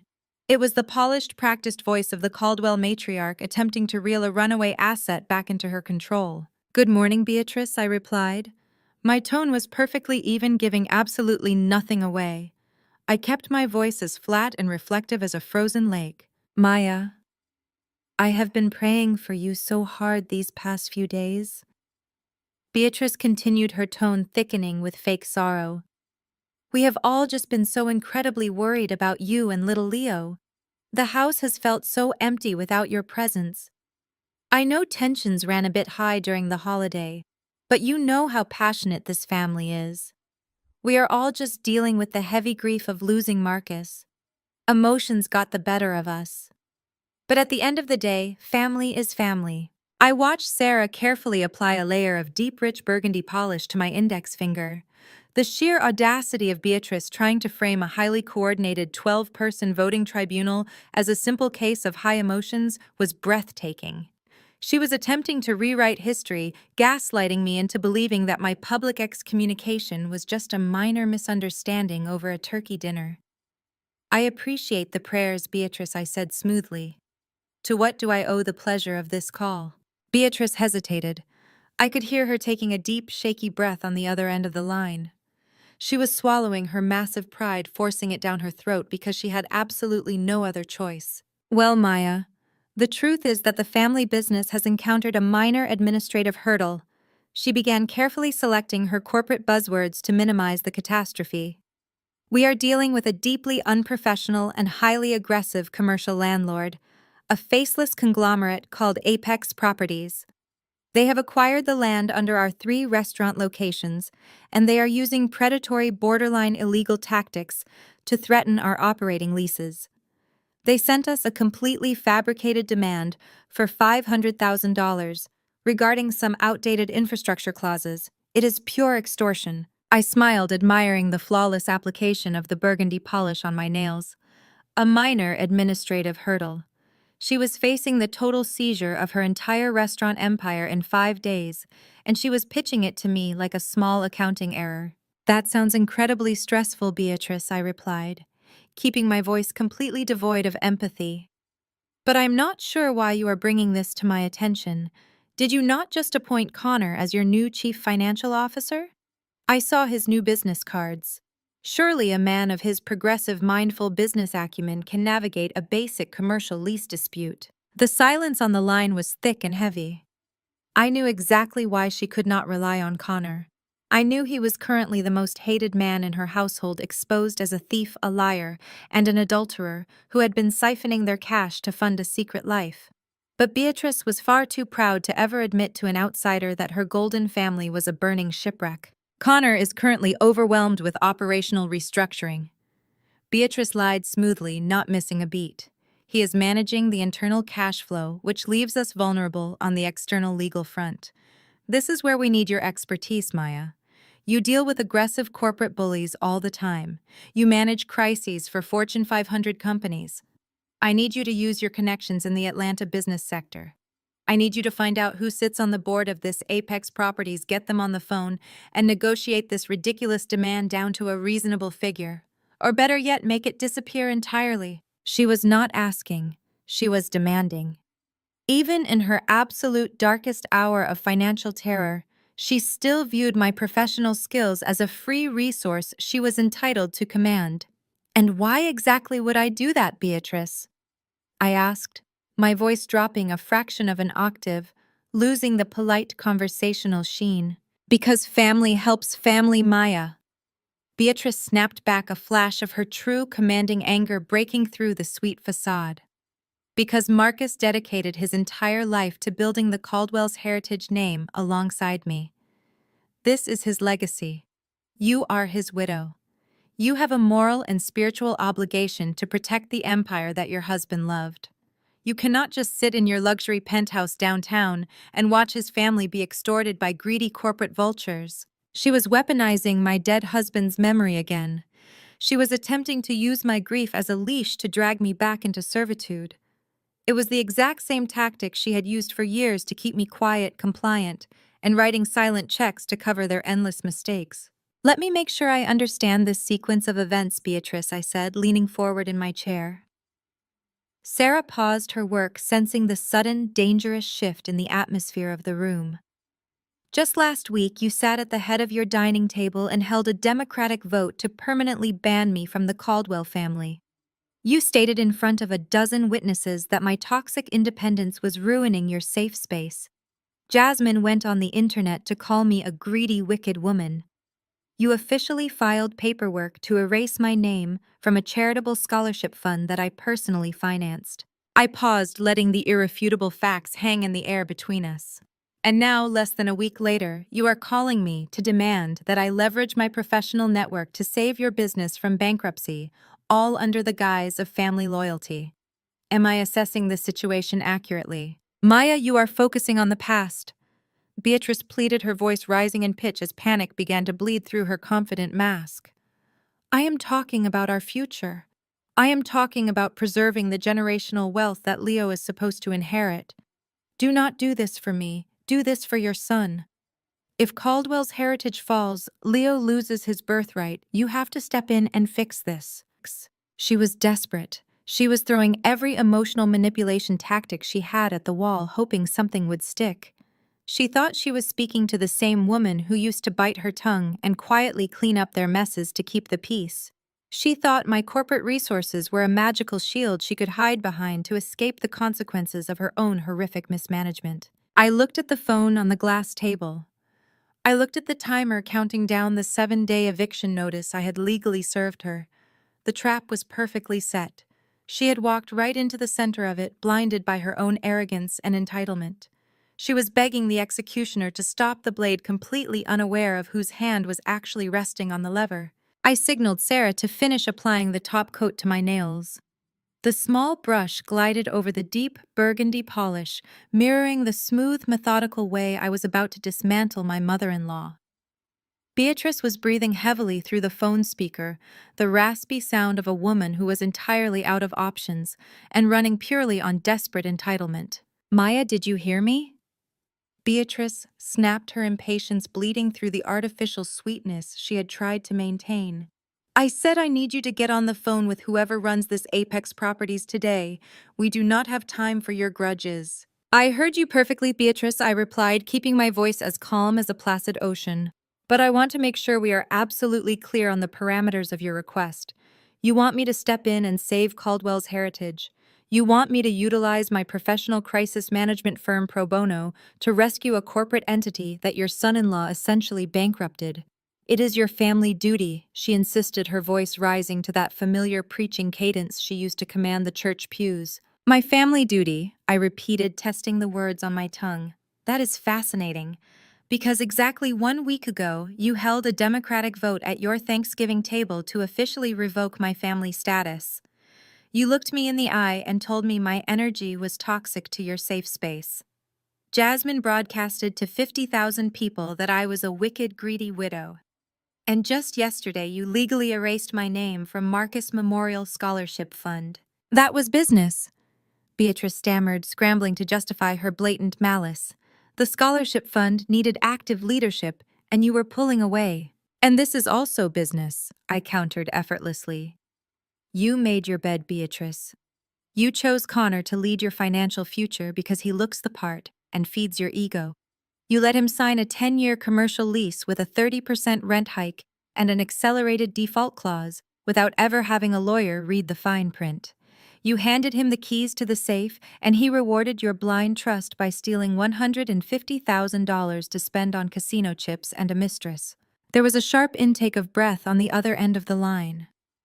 I knew she was completely paralyzed by the fact that I already knew about the embezzlement. "How do you know about that?" Beatrice whispered, the sheer panic cracking her voice in half.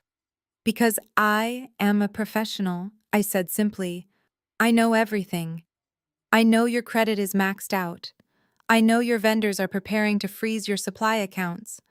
I know you do not have $500,000 to pay that demand letter." "Then you know we are going to lose everything," Beatrice cried out, finally abandoning the strong matriarch act and fully leaning into desperate victimhood. "Maya, please. If you know all of this, then you know you have to make that call. You have to speak to the board of Apex Properties. You have the leverage. You have the corporate vocabulary to make them understand our situation. Please just ask them for an extension. Ask them for a favor." I lifted my hand, inspecting the flawless, glossy finish of my freshly painted nails. Sarah packed up her kit quietly, her eyes wide as she witnessed the utter destruction of a local dynasty right in my sunroom.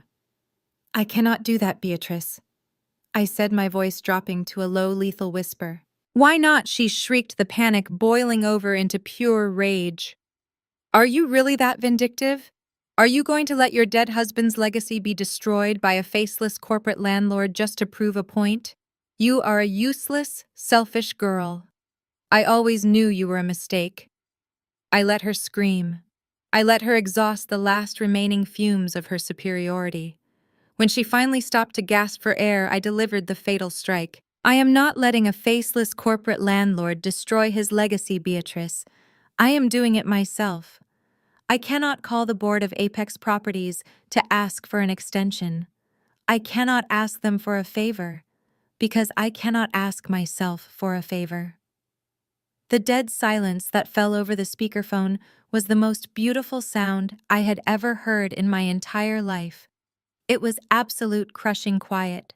The kind of silence that happens right after a bomb goes off before the debris even hits the ground. "What are you talking about?" Beatrice finally choked out, her voice barely a hollow croak. 3 years ago, I explained, articulating every single syllable with crystal clear precision.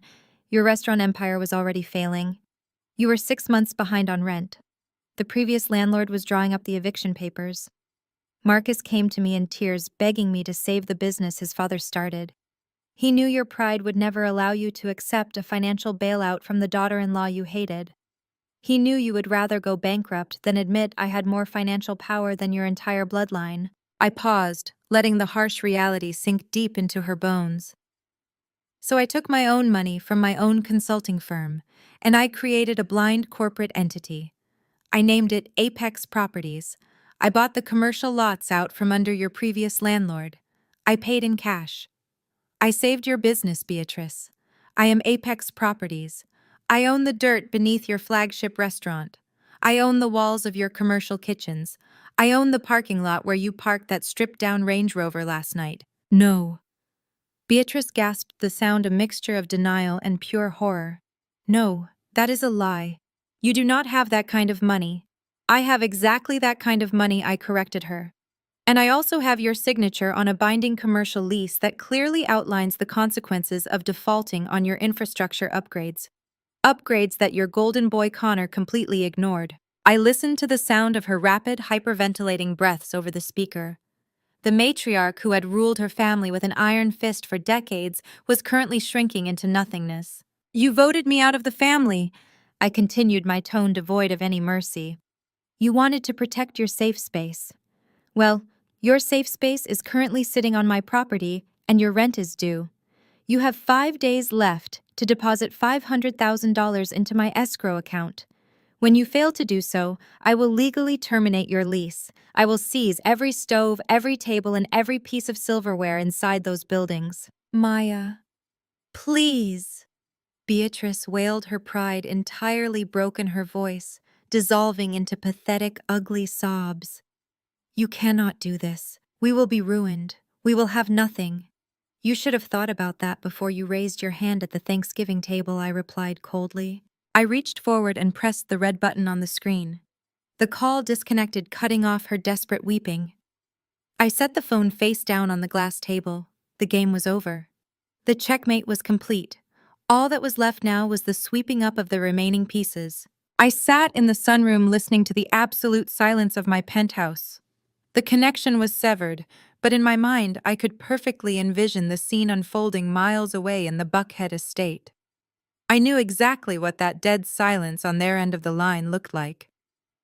Beatrice was undoubtedly staring at the darkened screen of her smartphone, her manicured hands trembling so violently she could barely hold the device.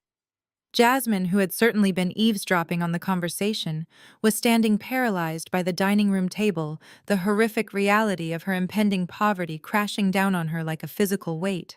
The power dynamic had permanently, irreversibly shifted. For 2 years, the Caldwell family had operated under the supreme delusion that they were the untouchable royalty of Atlanta. They had treated me as a lucky commoner, a charity case allowed into their prestigious court solely because of my late husband.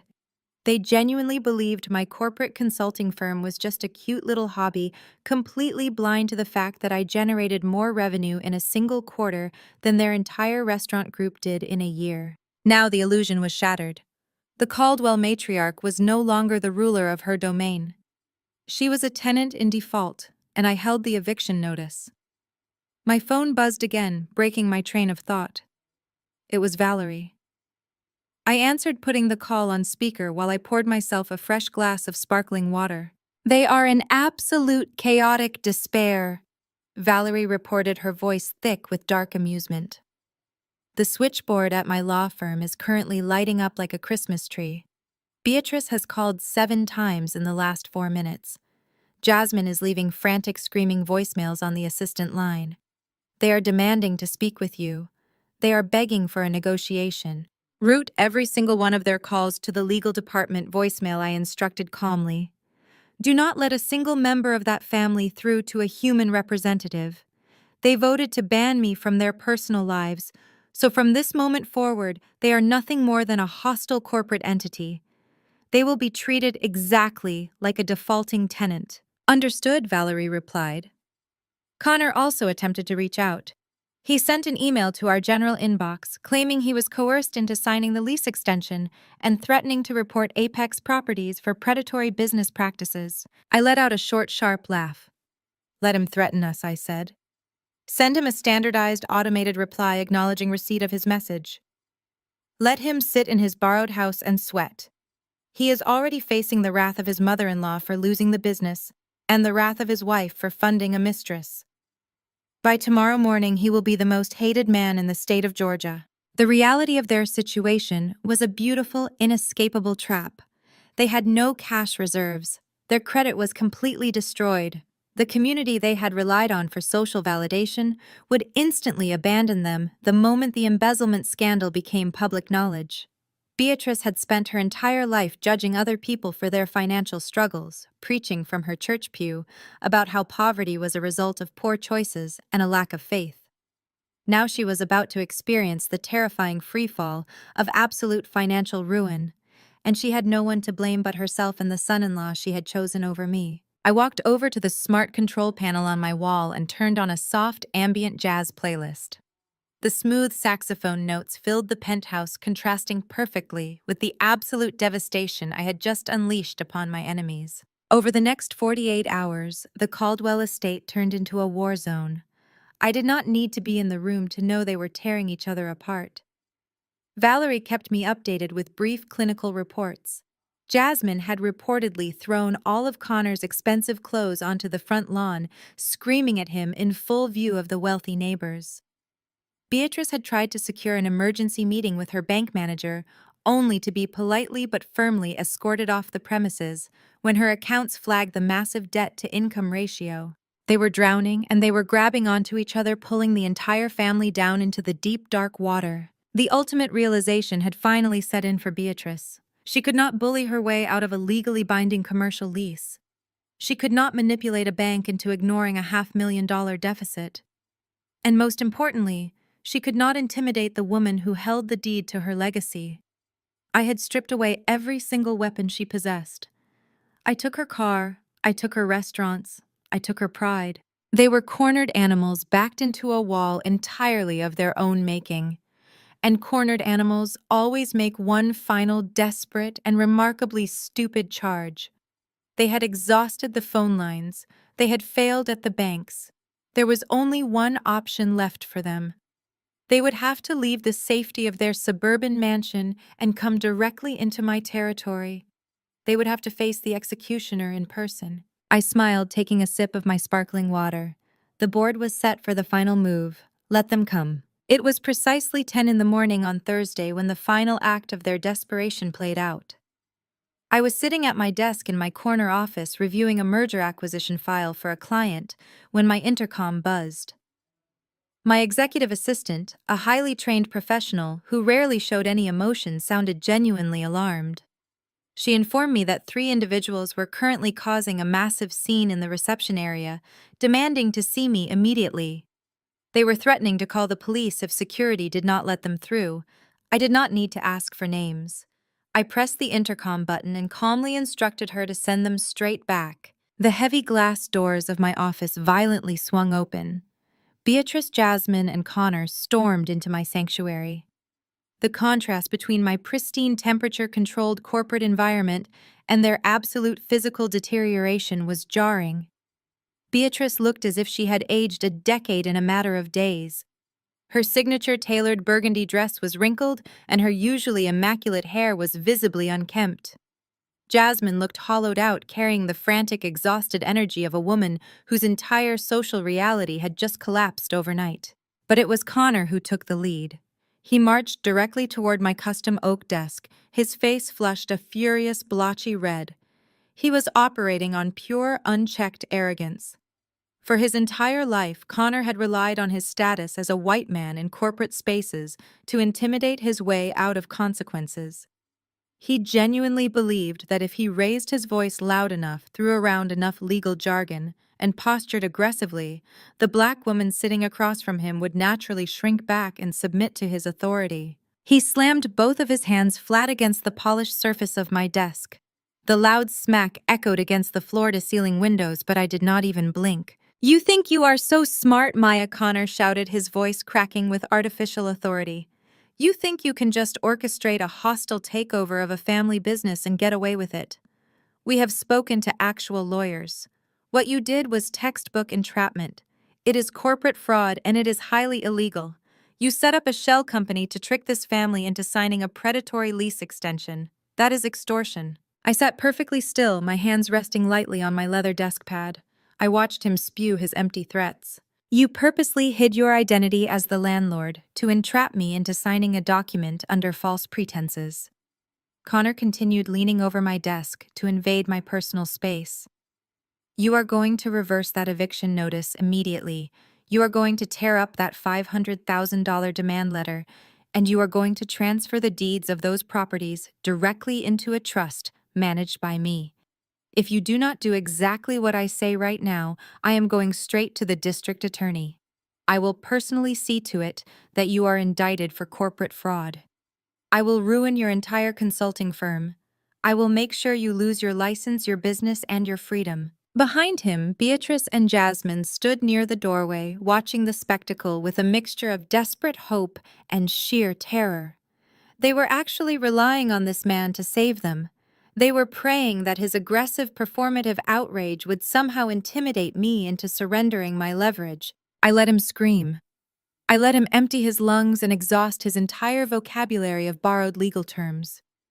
I did not interrupt him. I did not raise my hand to stop him. I simply sat there, radiating absolute glacial calm. The power dynamic in the room was visually staggering.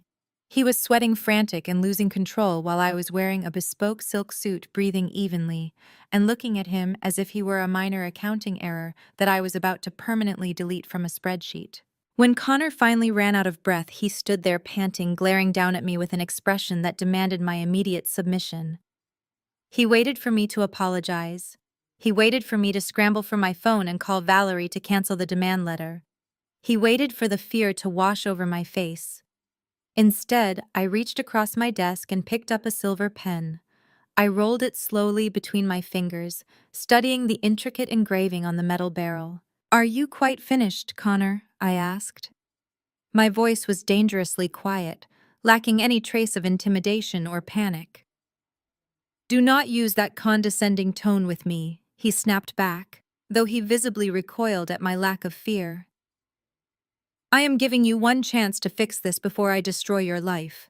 I set the silver pen down. I looked past him, locking eyes with Beatrice, who was trembling by the door.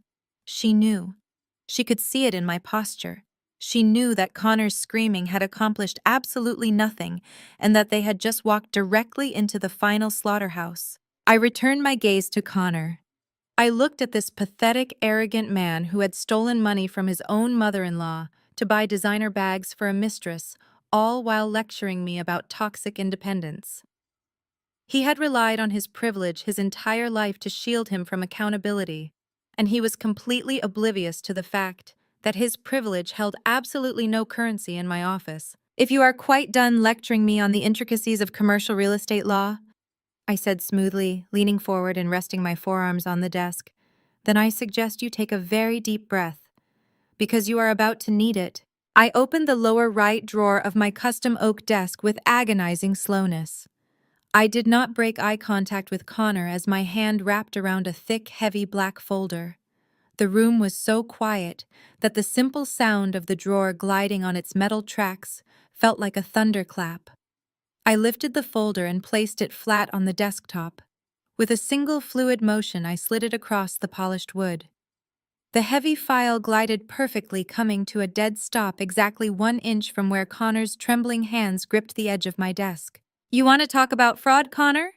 I asked, my voice echoing with lethal precision. "Let us discuss corporate fraud. I highly recommend you open that file before you say another word." Connor stared down at the black cover. The arrogant fire in his eyes flickered and died instantly, replaced by a primal, suffocating dread.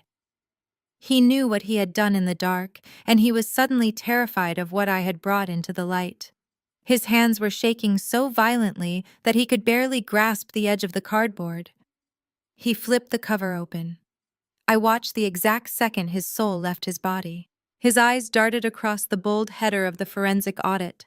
I watched his pupils track the numbers, the highlighted routing codes, and the undeniable photographic evidence of his forged vendor invoices. The blotchy, furious red color that had painted his face just moments ago vanished entirely. He turned a sickly, translucent shade of gray. His mouth opened, but his vocal cords completely failed him. The progressive, intimidating executive routine was instantly vaporized. Standing in front of me was nothing more than a terrified thief who had just been caught red-handed. "What is it?" Jasmine demanded from the doorway, her voice sharp with rising panic. "Connor, what did she give you?" Connor could not answer. He tried to slam the folder shut, desperately attempting to hide the pages from his wife, but he was too slow. Jasmine closed the distance between the doorway and the desk in 3 frantic strides. She snatched the folder out from under his hands. "Take a very good look at your husband's generational wealth building, Jasmine," I instructed coolly, leaning back into my leather chair. Jasmine looked down at the documents. Her eyes scanned the meticulously highlighted transactions. I sat in silence and watched the devastating reality of her marriage shatter into a million jagged pieces. She read the offshore gambling transfers.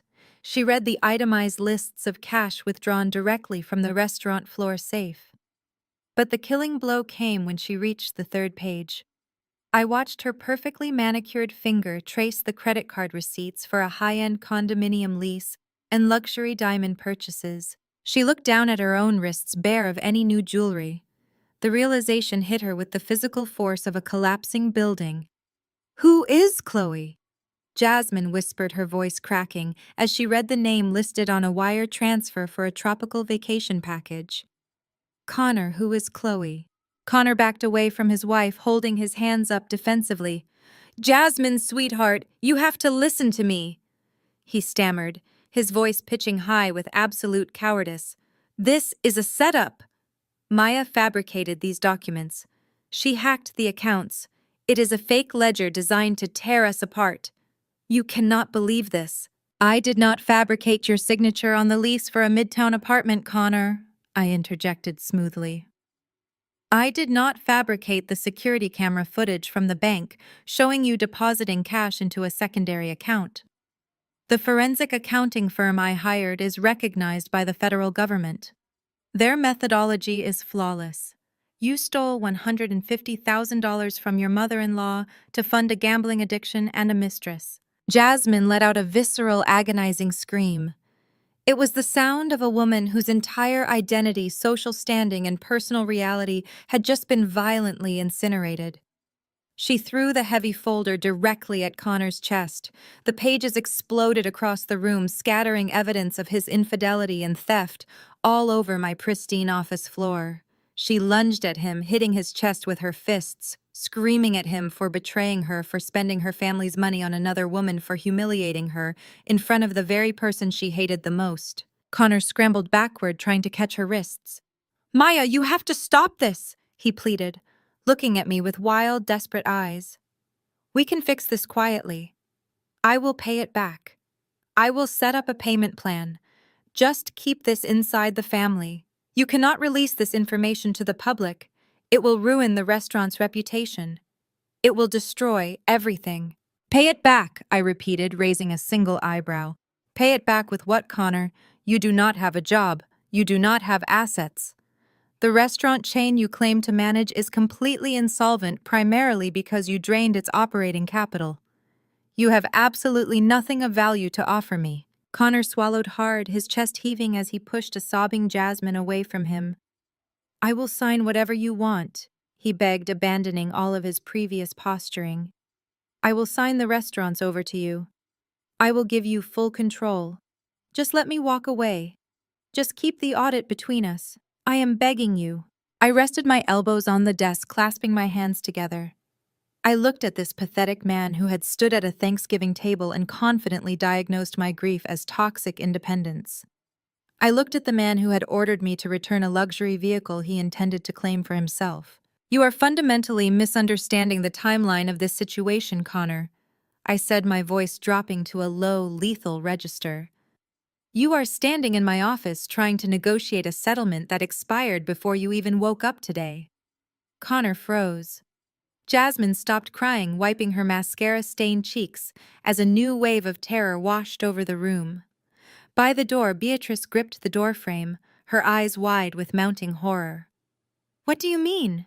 Connor whispered, his voice trembling. I mean that I did not just print that folder to scare you, I explained, articulating every syllable with merciless clarity. I am a corporate crisis manager. I do not bluff, and I do not make empty threats.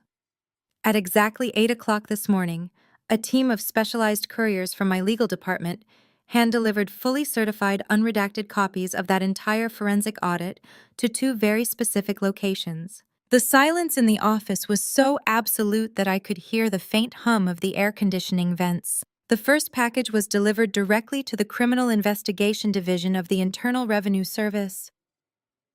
I continued, You did not just steal from your mother-in-law, Connor. You committed wire fraud, and you failed to declare $150,000 of illicit income. The IRS does not care about your safe spaces or your healing journeys. They care about tax evasion, and they pursue it with extreme prejudice. Connor's knees physically buckled. He grabbed the back of a guest chair just to keep himself standing. The second package, I said, delivering the ultimate guillotine drop, was delivered to the white-collar crime unit of the Atlanta Police Department. They have the bank routing numbers, the forged vendor invoices, and the security footage. You are not just fired, Connor. You are legally finished. By the end of the week, your assets will be frozen. Your passports will be flagged. You are going to federal prison. Jasmine collapsed onto the floor. Her knees hit the carpet with a soft thud, and she buried her face in her hands, letting out a long, hollow wail of pure despair. She realized in that exact moment that her husband was not just a cheater. He was a convicted felon waiting to be arrested, and her life of luxury was completely over. She was going to be the wife of an inmate stripped of her wealth and paraded through the local news. Connor stood completely paralyzed. The reality of his absolute destruction crushed the breath out of his lungs. The man who had arrogantly threatened to have me indicted for fraud just 10 minutes ago was now staring at his own impending incarceration. Maya, please! Connor gasped, tears finally spilling over his eyelashes. He was weeping openly now, the tears tracking through his carefully trimmed beard. You cannot do this. I will not survive in prison. You have to call them off. Tell them it was an internal accounting error. Tell them we handled it privately. Please, I am begging you on my life. Have mercy. I looked at his tear-stained face. I thought about how he had voted to erase me from the family. I thought about how he had weaponized my dead husband's memory. I am a crisis manager, Connor. I said, my voice devoid of any warmth or sympathy. My job is to fix problems. You were the problem. And I just fixed you. Connor backed away, his chest heaving, his eyes darting frantically around the room for an exit that did not exist. He stumbled into the leather guest chair and collapsed into it, putting his head between his knees as he began to hyperventilate. Jasmine remained on the floor, her cries turning into wet, pathetic hiccups as she rocked back and forth, mourning the sudden and violent death of her comfortable reality.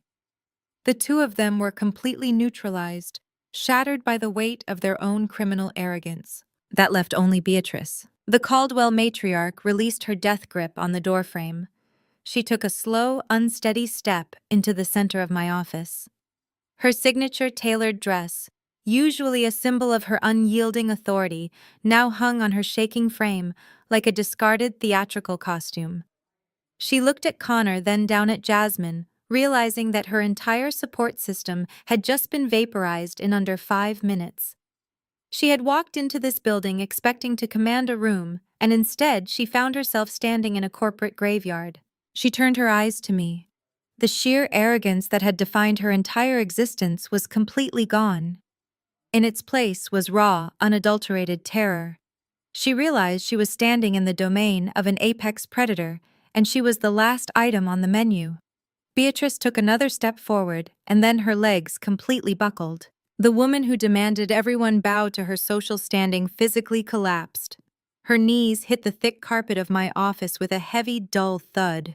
She crawled forward on her hands and knees, abandoning every ounce of her pristine church lady dignity until she reached the edge of my custom oak desk. She reached up her manicured fingers, gripping the edge of the wood as if it were a life raft in a violent storm. Maya. Beatrice choked out her voice, trembling so violently it was barely recognizable. I am begging you, on my knees before God. Do whatever you want with Connor. Let him go to federal prison. Let him rot there. He deserves it for what he did to my daughter. But please, please have mercy on me. Have mercy on the family name. It was a stunning display of self-preservation. She was offering her own son-in-law as a sacrificial lamb just to save her social standing. You cannot take Caldwell's heritage away from us. Beatrice wept, tears completely ruining her perfectly applied makeup. You cannot shut the doors. Marcus built that brand alongside his father. He poured his blood, sweat, and tears into those kitchens. It is his legacy.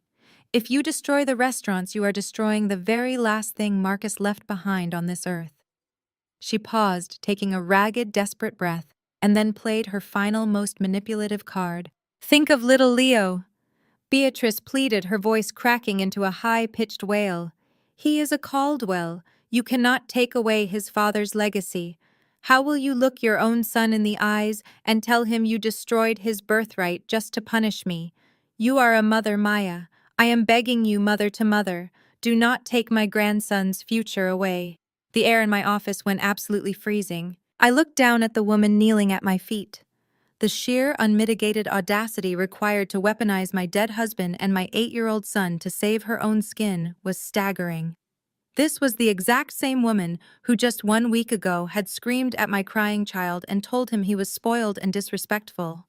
This was the woman who had happily cast us out to protect her own ego. I stood up from my leather chair. I walked slowly around the edge of the desk until I was standing directly over her. I looked down at her tear-stained face, offering absolutely no comfort, no warmth, and no forgiveness. Do not ever put my son's name in your mouth again, I commanded. My voice was a lethal, quiet blade. Beatrice flinched, shrinking back against the carpet, but I did not stop. You want to talk about Marcus and his legacy? I asked, stepping closer so she was forced to look up at me.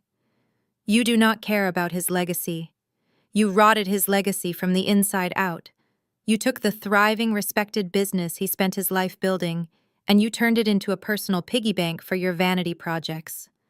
You let a con artist drain the operating accounts so you could pretend you were a progressive modern matriarch. You neglected the infrastructure. You alienated the vendors. You traded the genuine quality Marcus built for cheap social status at your country club.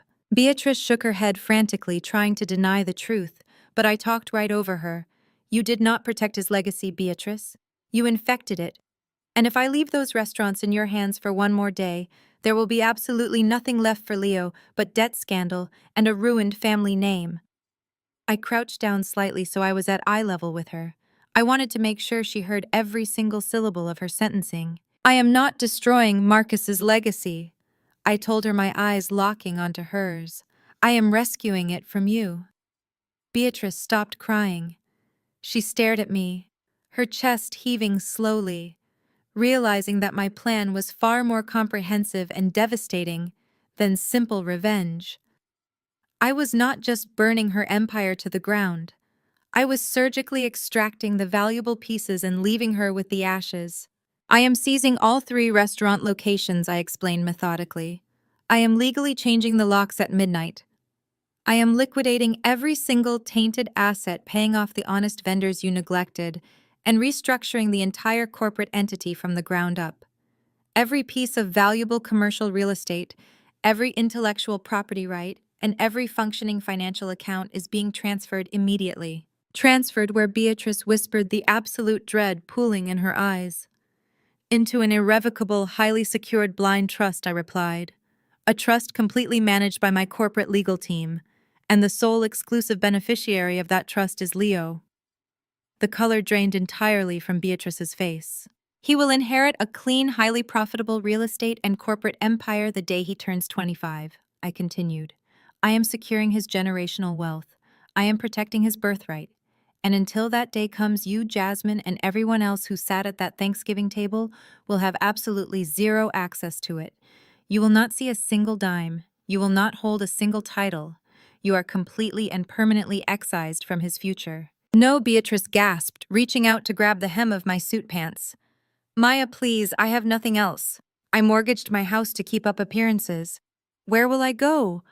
How will I live? I stepped back smoothly, pulling my pant leg out of her desperate grasp. I stood up to my full height, looking down at the absolute wreckage of the Caldwell family hierarchy scattered across my office floor. The golden child was weeping on the carpet. The arrogant white savior was hyperventilating in a chair, and the tyrannical matriarch was begging for scraps. I suggest you learn how to budget, I said coldly, because as the sole owner of Apex Properties and the acting trustee of Leo's estate, I am delivering your final notice. You are officially evicted from all commercial properties. You are fired from the company my husband built. And you are permanently cut off from my finances. I turned my back on her and walked over to my office door. I opened it wide, gesturing toward the reception area where my private security team was already waiting in the hallway. Your safe space is officially closed, I announced, looking at all three of them. Get out of my office. The heavy glass doors of my office swung shut, sealing their fate with a definitive quiet click. My private security detail stepped forward, flanking the three shattered remnants of the Caldwell dynasty. Connor did not put up a fight. He stumbled forward like a hollow shell, his eyes vacant, his mind already calculating how many years he would spend behind bars. Jasmine trailed behind him, weeping loudly into her hands, completely ignored by the corporate staff, who watched her humiliating exit from their desks. Beatrice was the last to cross the threshold. She moved with the slow, shuffling gait of a woman who had just been stripped of everything that made her feel alive. She did not look back. The fallout was swift, absolute, and entirely public. As a crisis manager, I know that the most effective cleanups leave absolutely no loose ends, and I made sure every single thread of their corruption was pulled. The Atlanta Police Department and the Internal Revenue Service did not waste time. Just 2 days later, flashing red and blue lights illuminated the early morning fog outside the luxury midtown condominium Connor had leased for his mistress. I watched the live news broadcast from the comfort of my kitchen island. Connor was marched out through the lobby doors in handcuffs. He was wearing the same wrinkled dress shirt from my office, looking disheveled, terrified, and incredibly small. News cameras flashed relentlessly, capturing the exact moment his progressive, untouchable facade crumbled into federal charges. There was no family money to post his bail. There was no high-priced defense attorney waiting to spin the narrative. He was processed, charged with multiple counts of wire fraud and tax evasion, and left to rot in a holding cell. Jasmine filed for divorce the very next day, a desperate and completely futile attempt to distance herself from the financial wreckage. But without my hidden financial interventions to prop her up, her reality crashed down with brutal velocity. The luxury sport utility vehicle was gone. The penthouse was seized by creditors. The platinum credit cards were canceled. Stripped of her unearned wealth and her fabricated social media influence, she was forced to face the real world. A few weeks later, my assistant discreetly verified her new employment status. Jasmine, the woman who had sneered at my career and flaunted her fake luxury lifestyle, was now working the closing shift at a local greasy spoon diner on the outskirts of the city. She wore a stiff polyester uniform that smelled permanently of old fryer oil. She spent her nights wiping down sticky laminate tables and being berated by impatient customers for forgetting their extra napkins. Her manicured acrylic nails were chipped and broken. Her 50,000 social media followers had abandoned her the second the money dried up and the scandal broke. But the most poetic justice was reserved for Beatrice. The bank moved aggressively on the heavily mortgaged Buckhead estate. The imposing iron gates that had once protected her safe space were locked by the state. I drove past the property once just to see the bright yellow foreclosure sign planted directly in front of her beloved pristine rose bushes. Stripped of her mansion and her restaurant empire, Beatrice was forced to move into a tiny, cramped one-bedroom apartment in a decaying building complex. The walls were thin, the appliances were ancient, and the oppressive heat of the Atlanta summer leaked through the drafty windows. The true punishment for Beatrice, however, was not the poverty. It was the absolute social death. She attended her megachurch the following Sunday, clinging to the desperate hope that she could play the victim one last time. But the news of the embezzlement, the fraud, and the eviction had already swept through the congregation like wildfire. When she walked down the center aisle, the very people she had spent decades judging and manipulating simply turned their backs. The pastor looked the other way. The choir members refused to meet her eyes. The pew where she had held court for 20 years was suddenly entirely empty. She sat alone, surrounded by the deafening, icy judgment of her peers. She had been excommunicated from the only world that mattered to her. While they sank into the abyss of their own making, I executed the restructuring of Marcus's legacy. Apex Properties legally seized all 3 restaurant locations. The old tarnished Caldwell's Heritage signs were torn down and replaced with sleek, modernized branding. I cleared the bad debts, paid the honest vendors they had neglected, and placed every single appreciating asset into a heavily guarded, ironclad blind trust. The trust was entirely insulated from any external claims bearing a single indisputable beneficiary name: Leo. 6 months after the Thanksgiving dinner that started it all, the dust had completely settled. The air in Atlanta felt different to me now. It was clean, breathable, and entirely mine. I sat in a curved leather booth at one of the most exclusive Michelin-starred restaurants in the city. The ambient lighting cast a warm golden glow over the crisp white tablecloth. Soft rhythmic jazz played through the hidden speakers, setting a perfectly tranquil mood. I wore a tailored emerald silk dress, a delicate diamond pendant resting against my collarbone. I took a slow, deeply satisfying sip of a vintage Bordeaux. Across the table sat Leo. He was dressed in a sharp little blazer, his eyes bright and full of genuine, unrestrained joy. He was laughing at a joke the waiter had just told him while slicing into an extravagant chocolate dessert. There was no fear in his eyes anymore. There was no anxiety, no toxic pressure, and no grandmother waiting to snap at him for simply existing. He was safe, he was loved, and his future was legally secured by an empire that could never be touched by the hands of greedy relatives. I reached across the table and gently wiped a smudge of chocolate from his chin. I smiled at him, a real warm, fiercely protective smile. He smiled back, taking another eager bite of his dessert. I leaned back into the plush leather of the booth. The camera begins a slow, deliberate pull-out, widening the frame to capture the absolute serenity and power of the moment. I slowly turn my head, shifting my gaze away from my son, and look directly into the lens. The warm restaurant lighting catches the sharp, unwavering focus in my eyes. They voted to ban me from the family, so I bought the family and I evicted them. Respect is not requested, it is collected. The screen holds on my perfectly calm, victorious expression for one final silent second. Fade to black.